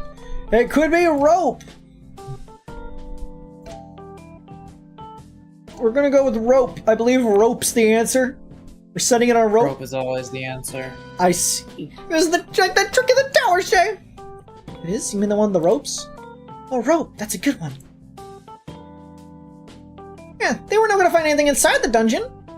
Because the costume was outside! Because they have access to the roof! Oh. Goat put a costume inside the bag, it tied it to a rope, and dropped it downstairs. Oh, down next to one of the prison windows. Just stick it out your hand, you'd be able to reach it. Perfect. Couldn't have explained it better myself. You spotted rope and you were like, oh, that's it. Rope is always used in murder. Rope is always the answer. Rope is a murder weapon. Think about it. How many people have died due to rope-related accidents? At least 0. At least 0. The fog of doubt clears up, one mystery at a time. So that's how the trick was done. But we're not quite done yet. There's a bunch of stuff that happened after that, right? Exactly. Let's bring it back a bit and focus on what happened right after Goat disappeared inside the dungeon. People saw him again with the dead guy. Wait, but that's weird. Wait a second, don't actually escape from mine! Oh, you didn't figure that out yet, bosun? What, you didn't? Shut up! Give me a second! Why was Goat seen in the main hall while he was in the dungeon disguised as a lion? It was lion in disguise. I basically did. Hey, remember that we went to that place and we got the like rainbow fudge that tasted like just 5,000 times as much sugar as it should have had inside of it. It tasted like Play-Doh looks. And it also looked like Play-Doh. It also looked like Play-Doh tastes. That's the Crate brownie. Crowny. I didn't like it. It was too much. Right! Just like Goat pretended to be a lion pretended to be a goat! Ding ding. I'm going pretending to be a green light here. you're a stupid idiot. Like, not only Goat's able to mimic voices. We don't know if Lion can do that. No, it was just like a block of fudge, but it was all rainbow swirly. No, she's my substitute. I'm running out of steam here. Give me another Goat Cherry. Ding ding! That's it. How did Lion end up with Goat's mask? But it is his mask when he was locked inside the dungeon, so the Lion managed to obtain it from outside. I think Shay wants to answer that since she knows so much already. From the bag, right? And we got rid of the mask and put it in the bag. That's why nobody found it after that. All Lion had to do was pull up the rope, open the bag, and there you go. Oh yeah, I was gonna say that too. Perfect. Those are my detectives. We made some great progress. We explained how Goat disappeared and how it's possible we was seen shortly after in the main hall. Moreover, we've uncovered the fact that Goat and Lion were accomplices, so we know quite a bit at this point. But there are two issues we still haven't touched on yet. The attacks in Leopard Room, and in the armory. What happened in the armory is particularly confusing. Goat disappeared again, and Lion was assaulted. Now that we know Lion and Goat were together, Lion being there doesn't seem like much of a coincidence now, does it? But it's weird that he got stabbed if he was a bad guy as well. Maybe they had a fight, like poor people do. Maybe. Well, that's the part you gotta figure out. We're gonna look at the clues again. After knowing what happened in the dungeon, you can make some more deductions. You do that, and once you're ready, we'll figure out together the truth behind it all. Yeah, let's do it.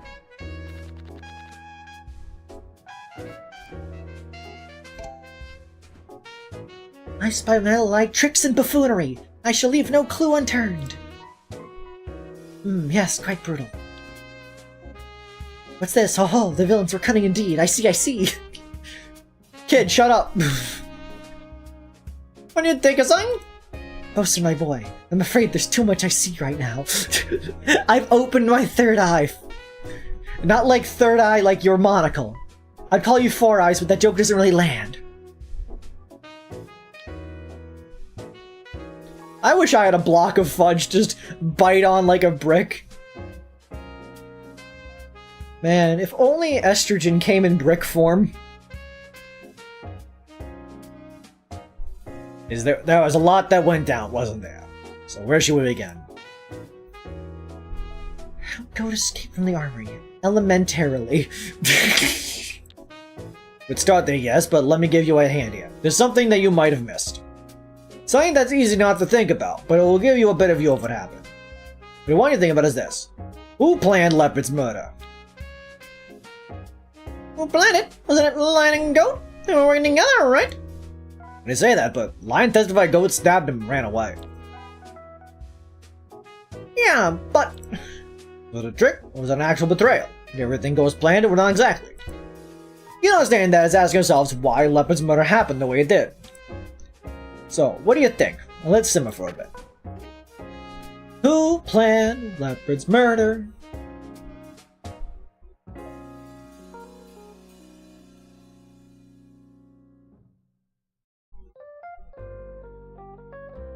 Damn, I'm tired. I'm tired of your complaining! Yeah, I'm not gonna be good thinking now. Okay, let's think here. So, if Go was the planned murderer, murder, I bet it was Lion. Lion did the murder, because Lion was the actual one to go into Leopard's room, because they were the one wearing the goat mask. And I assume this altercation that resulted in their stabbing and thing was Goat being like, hey, did you just frame me for a murder?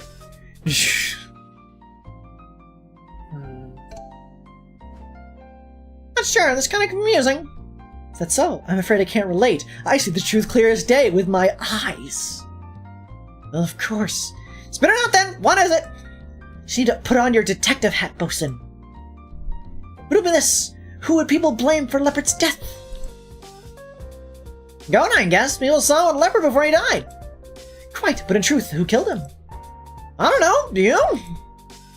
It's crystal clear. It was Lion, no? Because he had traded places with Goat. What else was Lion planning to do with Leopard if not to kill him? Talk? Play checkers? There were some papers in the room, maybe that? And what reason could Lion have to change masks? That's...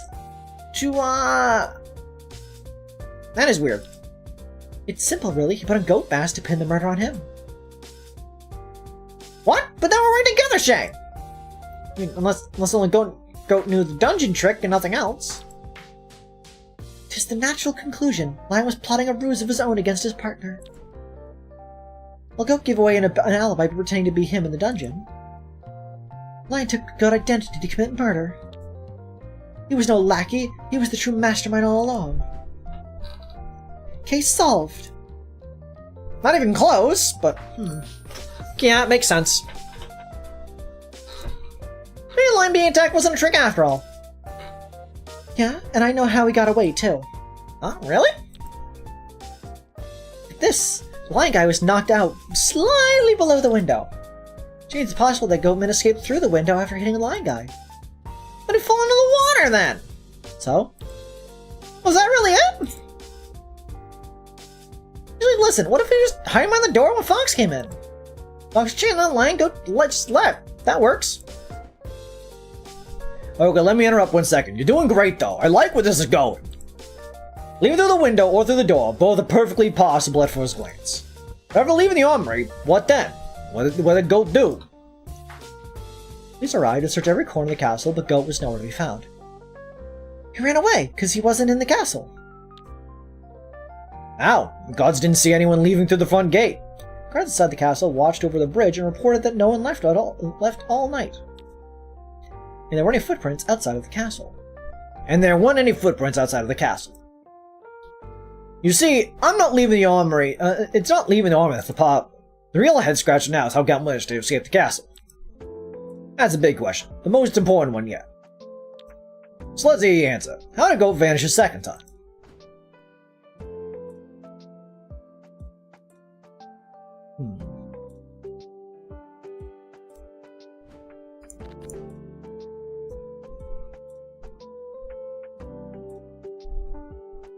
I mean, like...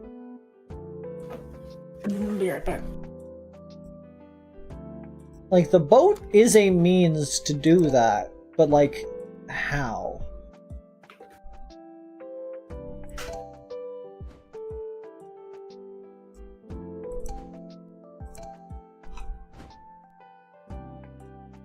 I understand. You're right, Shay. He used the window to get out. But he used something else, too. The boat. Must have left it floating in the armory. And to escape, he hopped onto it and rowed toward the dock. He tried the boat again to make it seem like it wasn't used, and then he disappeared.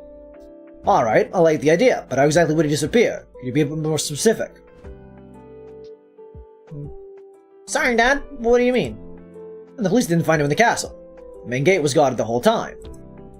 And there weren't any footprints in the dirt surrounding the castle either. Even if Goat had done what you said, that doesn't ultimately explain how he got away. Trigger something else entirely. Oh, alright.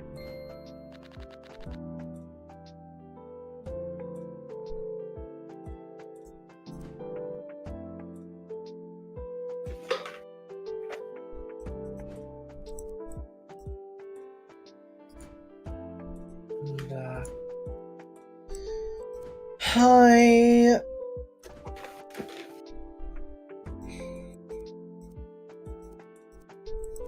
Coins.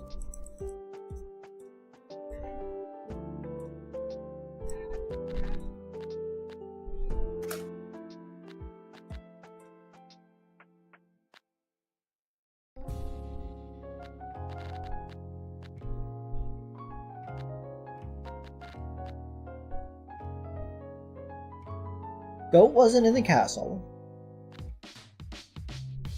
Police arrived and searched every corner of the castle, but Goat was nowhere to be found.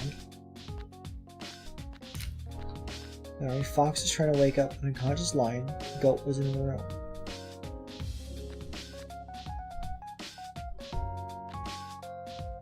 The group found nothing until they heard shots from the armory. Maybe it was never Goat at all!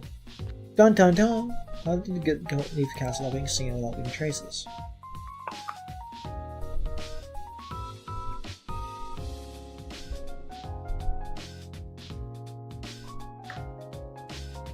I mean, could he not have just been disguised as lion?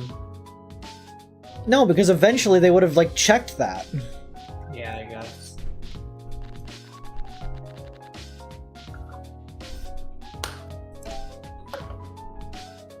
Took a new identity. Never escaped. The police didn't notice it was him. Goat used his mastery deception once again. Disposed of his mask, took a new identity, just like he'd done before. Well, that's not it. Everyone got rid of the mask when the police arrived.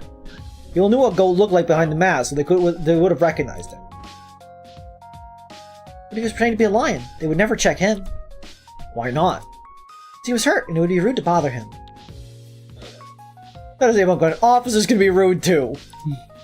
Oh, well, they shouldn't. So there goes that theory. What if they flew from the rooftop?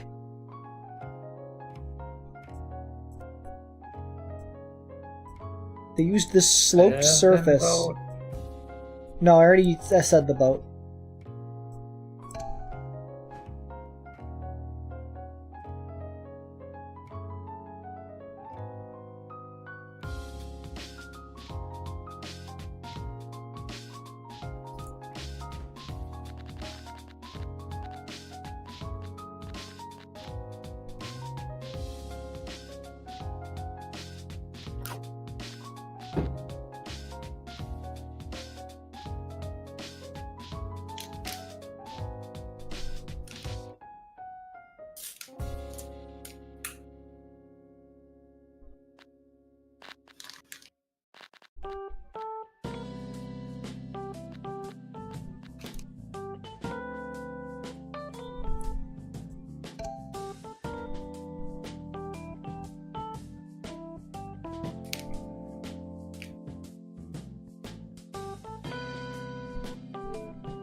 Okay, so...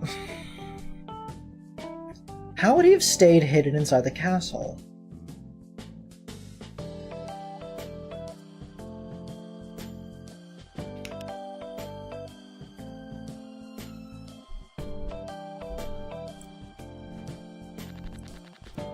Is there a spot he could have been where no one would have checked? Just waited for it to all blow over? Possibly.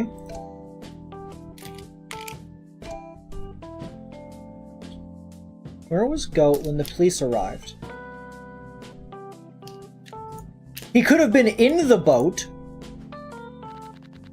Like, no, he hasn't left, but he's just on the boat.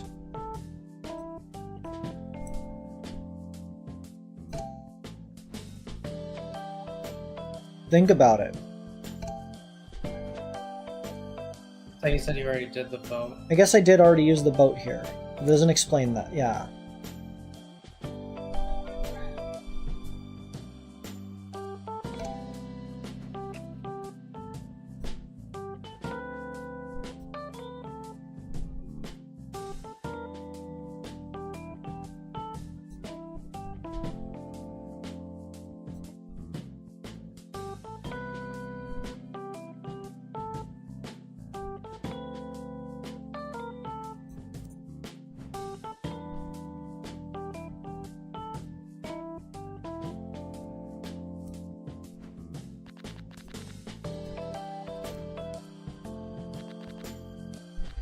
Diagrams show how the castle looked just when the police arrived. The diagram is 30 minutes that the group into the dungeon from the main hall.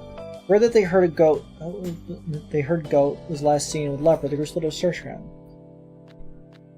Most members of the group found nothing until they heard shouts from the armory.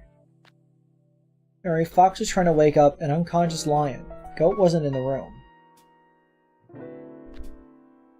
The castle removed their masks, but no one was the man behind the goat mask. Tara searched every corner of the castle, but Goat was nowhere to be found. Fox heard some noises coming from the armory. She tried to open the door, but it didn't budge. She asked if somebody was there.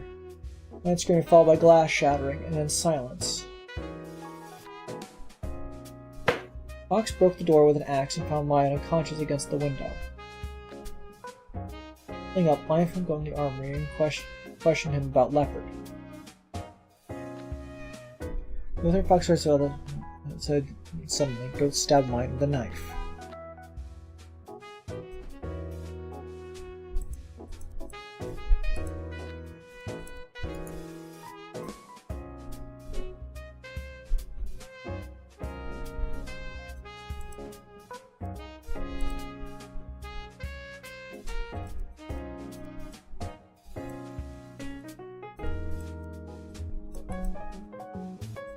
What if I can just look in this corner over here?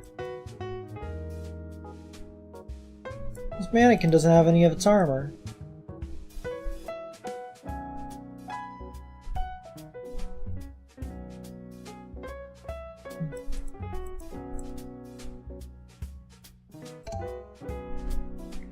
leave the castle without being seen and without leaving traces. Unless, like...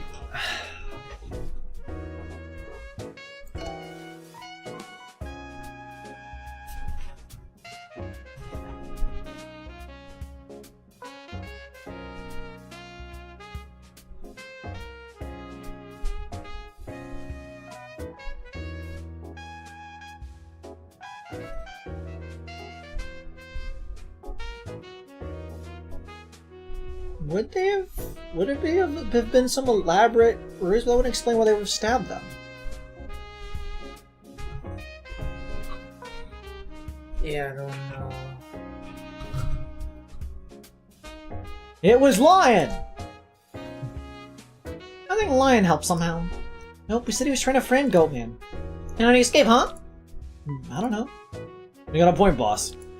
Doesn't mean you're wrong. I'll let you in on this. Lion has something to do with it. Goat wouldn't have been able to pull it off on his own. I'll leave you to figure out exactly what happened. I see. Lion had some things to do with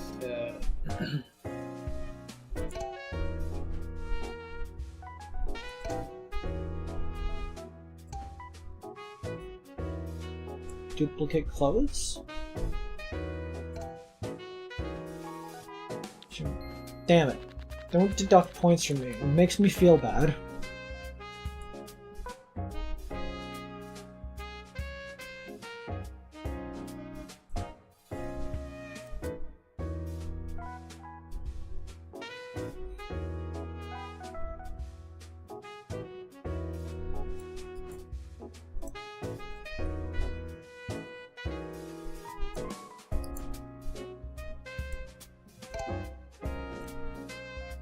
Where he was! On top of the castle! Ooh. He hid on the roof! No, that wouldn't be enough. There was easy access to the roof after all. The police would have looked up there as well. Damn it.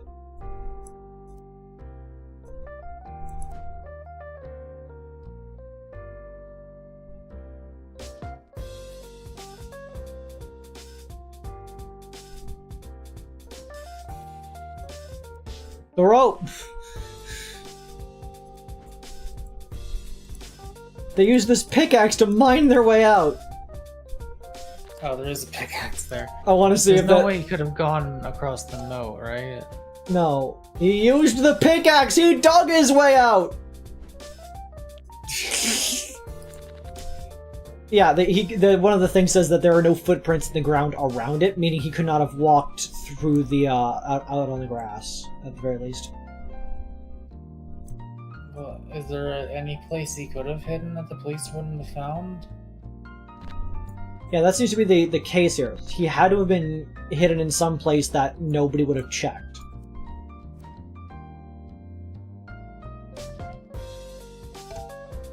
What was said when I chose this? I need to sim, you go use messages again. Oh yeah, because everybody managed to figure out... Because everybody would remove their masks, but he wasn't there. I don't really care about the points at this point.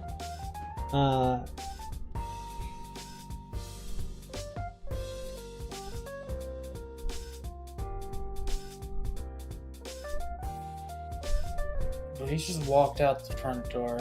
Couldn't. The guards say that they were watching and they didn't see anybody leave the entire night. Come on, throw ideas at the wall, see what sticks. Paraglide. No.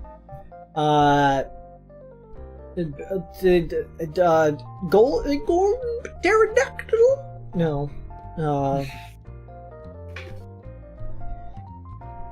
Where he was, who helped? Okay, Leopard would be dead at this point. Fox would have no motive to help because they only have one accomplice. Lion would also have no motive because they just framed them for murder. Lion is involved in some way, they said.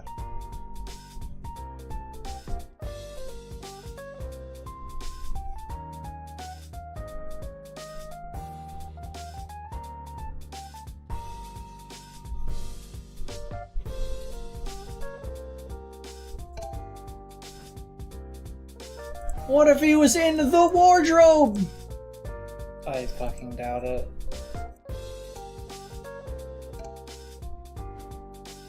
The police would have definitely investigated that. What if he was inside the dungeon? What about he took a new identity? I've cited that button twice now, in fact. Oh. The dungeon, it was dark, right? Only a little bit of light couldn't fix.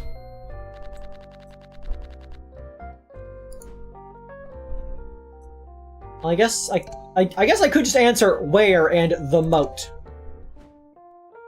Which would have been... Oh, maybe he was underwater. Are you asking me, or is that your answer? He was underwater. Correct. I was right about the moat! So there wasn't the boat. Boat. I need to clarify what you mean for me. What exactly was Goat doing in the moat? He was hiding. He had a secret technique to breathe underwater. No. There was a hidden cave under the castle. None of those are part of the evidence, Jerry. He wouldn't have been able to stay there forever. If he had a surface, the police would have spotted him. Wait, did he die in the moat? He had an accident. Someone threw him. Did he hit his head while he was trying? He hit his head while he was trying to escape. So he just fell and died. Possibility, but the body would have eventually surfaced in that case. Also, if that's what happened to Goat, there'd be many things in the army that would have remained unexplained. I'm afraid that's not it. Okay, well, I gotta go with the third option. Someone threw him in.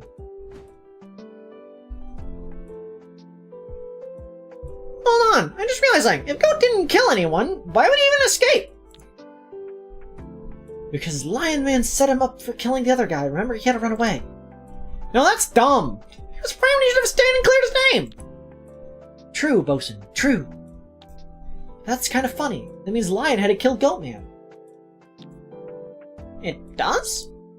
Yeah, you just said it. Goatman talked to the cops. He told them they switched places. So then wouldn't Lion have to kill Goatman so he wouldn't spill the beans? I guess that's true. Huh. Looks like Lion got the stabbity stabbed instead. Very mysterious. Stabbity stabbed. Man, this person will be terrible to have on crime scenes. They're gonna just like look at a murder video and they got stabbity stabbed. Are we sure that they don't do cocaine? Let's try to reconstruct what happened. Perhaps will lead us to the truth. New gathering army. Goat is distracted. Then, betrayal. Lion pulls a knife and attacks. Goat turns around, stops the knife with his mouth. And then he's like, heh, I knew it all along. And Lion's like, what? And... No, wait, Shay, I got it, right, it's so obvious. There were no footprints outside because Goat didn't actually escape. At least didn't find him because they had something wrong. They thought he was alive, but he was deep underwater, dead. Oh, I get it. You're right, I wasn't thinking that. It's like you said, Shay. Lion getting stabbed was a trick. The truth is that Lion killed Goat. And I had the body because Lion wanted to frame Goat for everything. He probably had a bag full of heavy things hidden somewhere. After killing Goat, he tied the bag to the body, and then dumped it through the window. Excellent, that's exactly what happened. Coke is only illegal as an adult. As a kid, it's double illegal, which cancels out, so it's fine for her. It's legal. Yeah, awesome, high five. Ah, yeah! Money 5. You kids are getting too good at this. You'll put me out of a job if I'm not careful. You think so? I know so. That said, it's not a good celebration show, but it's a little something you haven't explained yet. Don't get me wrong, for all intents and purposes, you got the bad guy. Let's make sure we understand exactly how it happened, alright? Alright. Great, here's what I like to hear. Then let's start with this. When exactly did the killing take place?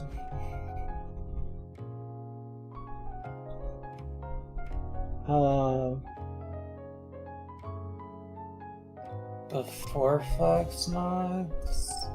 I would assume before Fox knocks.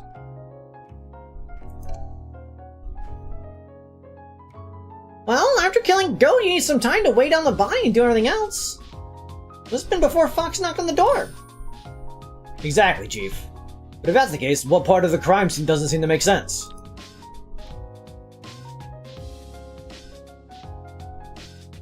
Because if Lion killed Goat before Fox knocked on the door.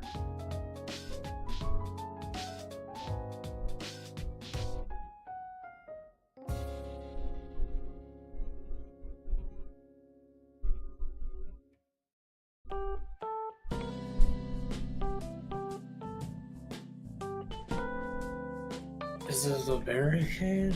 No, Fox broke the barricade afterwards. I think.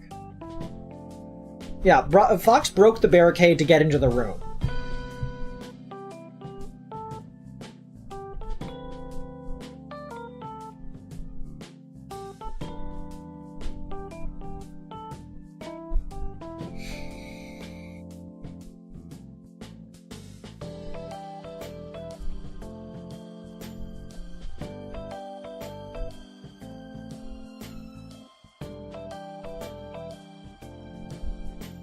I guess the stab wound would make the least sense, but it would just be like he stabbed himself, I guess.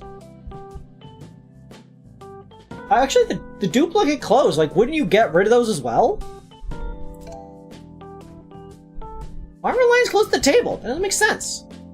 Why not? Go could have exchanged his clown disguise for his original clothes and mask before he was killed. That'd explain it.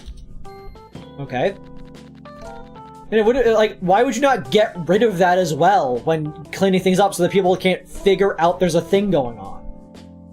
Stab wound. Lion guy lied. He wasn't really attacked because Goat was dead by then. The fight that the fox lady heard behind the door was all fake. Correct again. So if Lion wasn't really attacked, then how was he stabbed? Himself. Hit himself. It's a trick. Alright, how do you figure? Because it sounds like that's the answer. That's a compelling argument, but aren't there any other reasons? I know, if a lion had been stabbed by a goat, he wouldn't have been able to dump the body. His wound was deep and people are heavy. He would have spilled blood everywhere. Must have been okay while he was throwing the body. What do you mean the only possible culprit for was himself? Or not, maybe that's too much. Right, boss, chin up. You make a good point there. It is too much. This is where I wanted to end. Where I wanted to end up. Nobody could stab Lion but himself. Why would he even do that? Well, his body was already disposed of by the time Vox arrived, so why not simply open the door for her? Think about it. The reason we discovered that what happened to Goat was because we investigated the armory. It only occurred because Lion got attacked here. Calling attention to the place where he killed someone minutes before doesn't sound very smart, does it? That means Lion must have had a strong reason for fabricating this lie. And that's the last riddle of the night. Why did Lion stab himself? I see. There's a mystery remaining. It seems difficult.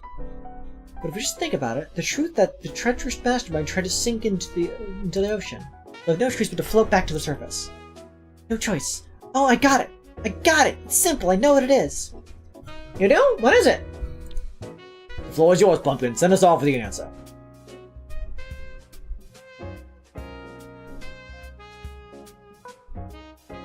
Okay, so to make Goat more suspicious is one thing, because it would help clear his name, sort of.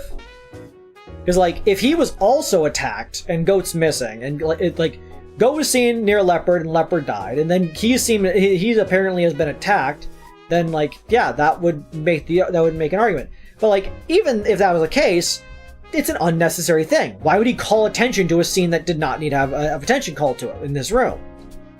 And so he would have to be forced to do it. And I would assume it's the blood. Because if there's already blood there, they would need to explain why there's blood there, I guess. I'm gonna go with the bloody handkerchief.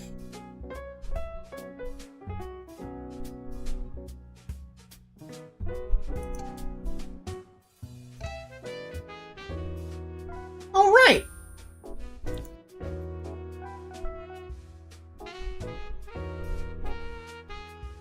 Okay, we've come a long way to understand everything that's happened. Let's take it from the top. Starting with our villains. We had 2 at the time round, yeah? Who they were? Lion and goat, right? Right, this whole thing started when those 2 made a pact weeks before everything went down. You see, Lion had a bit of a gambling problem and was deep in debt, as people are oft to do. He reached out to Goat with a plan to swindle a couple of fools out of the money. So now the party came, the 2 men riled each other up, and which was when Goat brought the bet. Lion except immediately managed to get a few more people into the ruse. Everyone went down to the dungeon. The place was searched and there was nothing to find.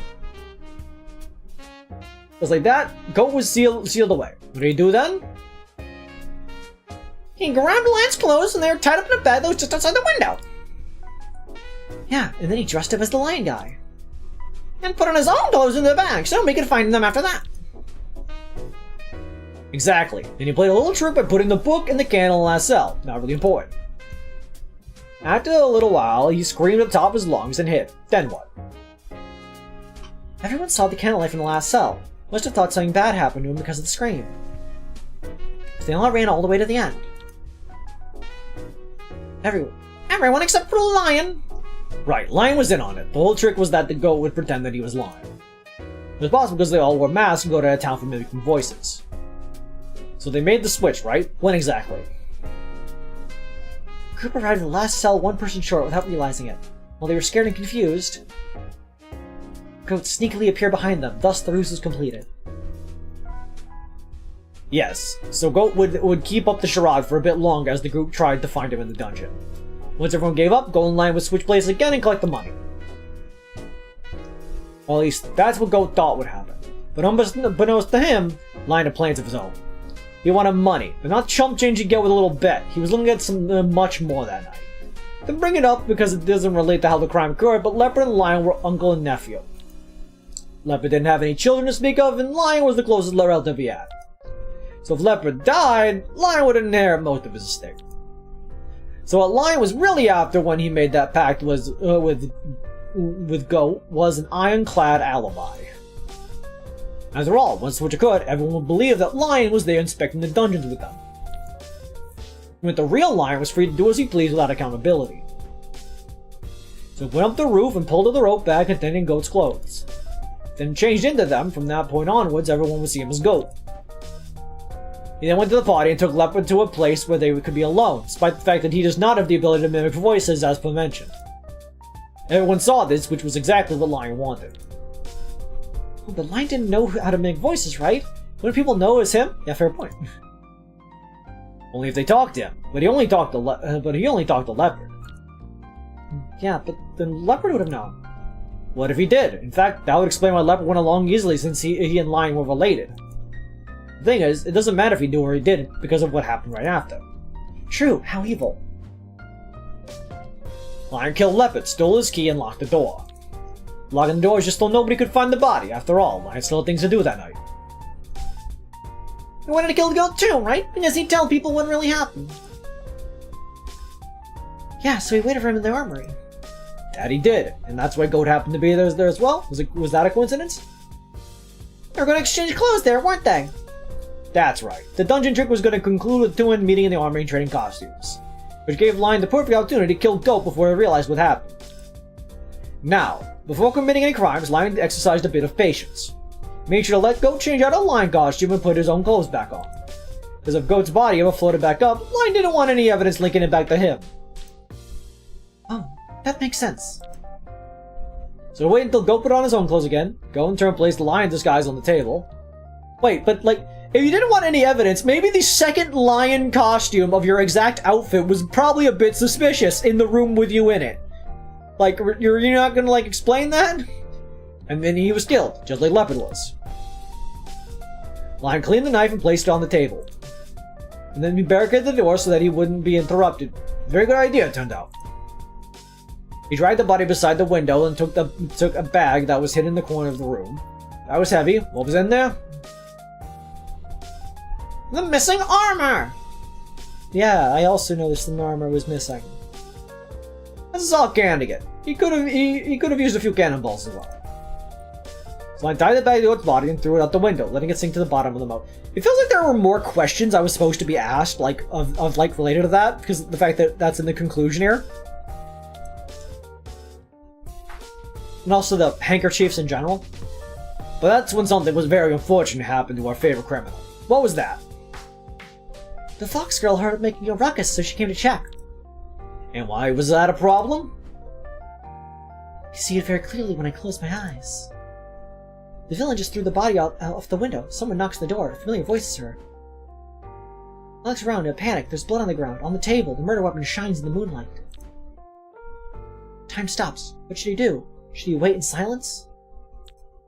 Nay, he didn't know why someone was looking for him. Perhaps Leopard had already been found already. The fox lady insisted on entering. Finding him in that state would be quite incriminating. And should he grab everything and flee? The officers would surely notice the blood on the scene. With the goat still missing, the case would be too obvious. He'd eventually find the body, and most likely the truth. So what then? What should he do? Naturally, he should create another explanation for the blood in the room. He had made Goat a villain already. Perhaps he could do it again. Time started ticking again. Lion screamed to pretend to have a fight with himself for Fox to hear. He took the knife and went towards the window. And full of resolve, he stabbed himself. Threw the knife away from him. And threw himself against the window. You really should not remove the knife. Like, if you're trying to, like, get stabbed and survive, leave the knife in. It will help stop the blood loss. It might cause more damage on the way out. After all, an unconscious man wouldn't have to give any explanation of what happened with Goat. Blood dripped from his open wound, mixing with the blood of his own victim. And so, Fox opened the door. Time accelerated. People flashed by. And the truth lay hidden at the bottom of the sea. Until now. We did it! B! Solid! Not bad. Wow, that one was so much longer than the others. Yeah, who's the best? We're the best. Criminals all over the world, we're coming to get you. Hey, you actually aren't that bad at this. I know, that's what I'm saying. Okay, then, I guess it's fine if you stay. I was gonna do it anyway. What if you got stuck in a case and I cried? What if you cried? What if you cried like a little bitch? What if you're a bitch? I wouldn't do that! Get stuck or cry? Hey, what are you two doing? You just cracked a tough case. You know what I do when that happens? Celebrate, pop, with my telekinesis body popper. I don't even need to remove my hands from my pockets and this thing just works. I'm unstoppable. I'm such a good detective. My brain's so big that I managed to unlock telekinesis. It's just like the movie Matilda, and also the book. Ooh, confetti, woohoo! Yeah, pretty cool. I bought a few of these for the occasion. Nice, can I try one? Huh, sure, why not? Awesome. Oh, okay. Oh no, my head's slipping, son, watch out! It's not working, this thing on. Rookie mistake, Bo. You left the safety on. This is how you do it. Freeze, criminal. Wait, kid, stop. Point them upwards, upwards. I did it. Concept design, programming, writing, and UI, Riolucci. Junus Tormanen, Kinoi, Elias Sturgioli, Alonsum, Marema, Japanese words. Yuse. Tsukino. All No, of Muse. these. I said the next person's name, you dinkus. Lork. Look at all these people. These people that did things. Obsidian. Testers. Special thanks for those people. Look at these fucking nerds!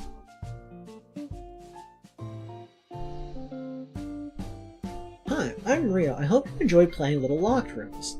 Word of mouth is powerful, so if you know anyone who might like the game, I'd deeply appreciate it if you shared them with them. I know it's kind of rough to say at the end of a mystery game that you guys just watched, but if you guys in chat know people who like mystery games, tell them about this game. It's pretty cheap, and it's a fun little mystery game experience. Dude, I should share this with them. This has been my first experience trying to make a real game. Oh, it's their first time? Like, trying to make something genuine? Like, yeah, it's a great job for a first time. It was intriguing. The mysteries were interesting.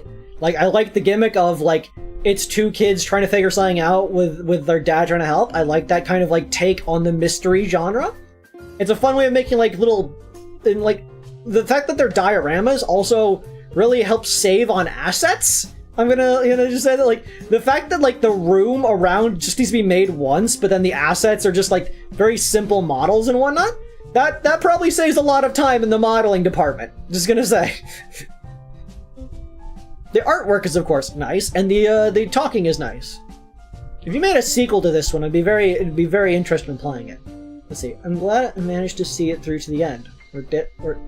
I'm glad I managed to see it through to the end, parentheses, or did I? What do you mean? Did that makes it sound like you might have died? Don't say that! But there's still so much I want to create, so many games that aren't going to make themselves. My sincerest hope is that with your help, they become reality. Thanks for playing, and until next time, Rio Lucci. Yeah, I had a fantastic time playing this. If you make another mystery game, I would be interested in it. If you made a sequel to this one, I'd also be interested in it, or like an expansion, anything like that. I want to solve more little dioramas. Yeah, this was fun. I like this. It seems like a thing that could be a board game, honestly, with the cards and the like little setups. I think that's nifty. Anyways.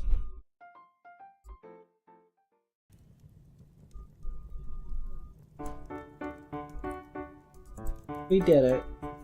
We solved the case. We saved the city. That's probably going to be the stream for tonight. It's been about 4 hours and we played an entire game. Thank you all for coming this evening. I hope you had a wonderful time. I know that I did. Today's most loved viewer goes to whoever bought me a burger, which is none of you. So none of you get the most loved person. Sorry, you're all the least loved person because none of you bought me a burger. I asked nicely.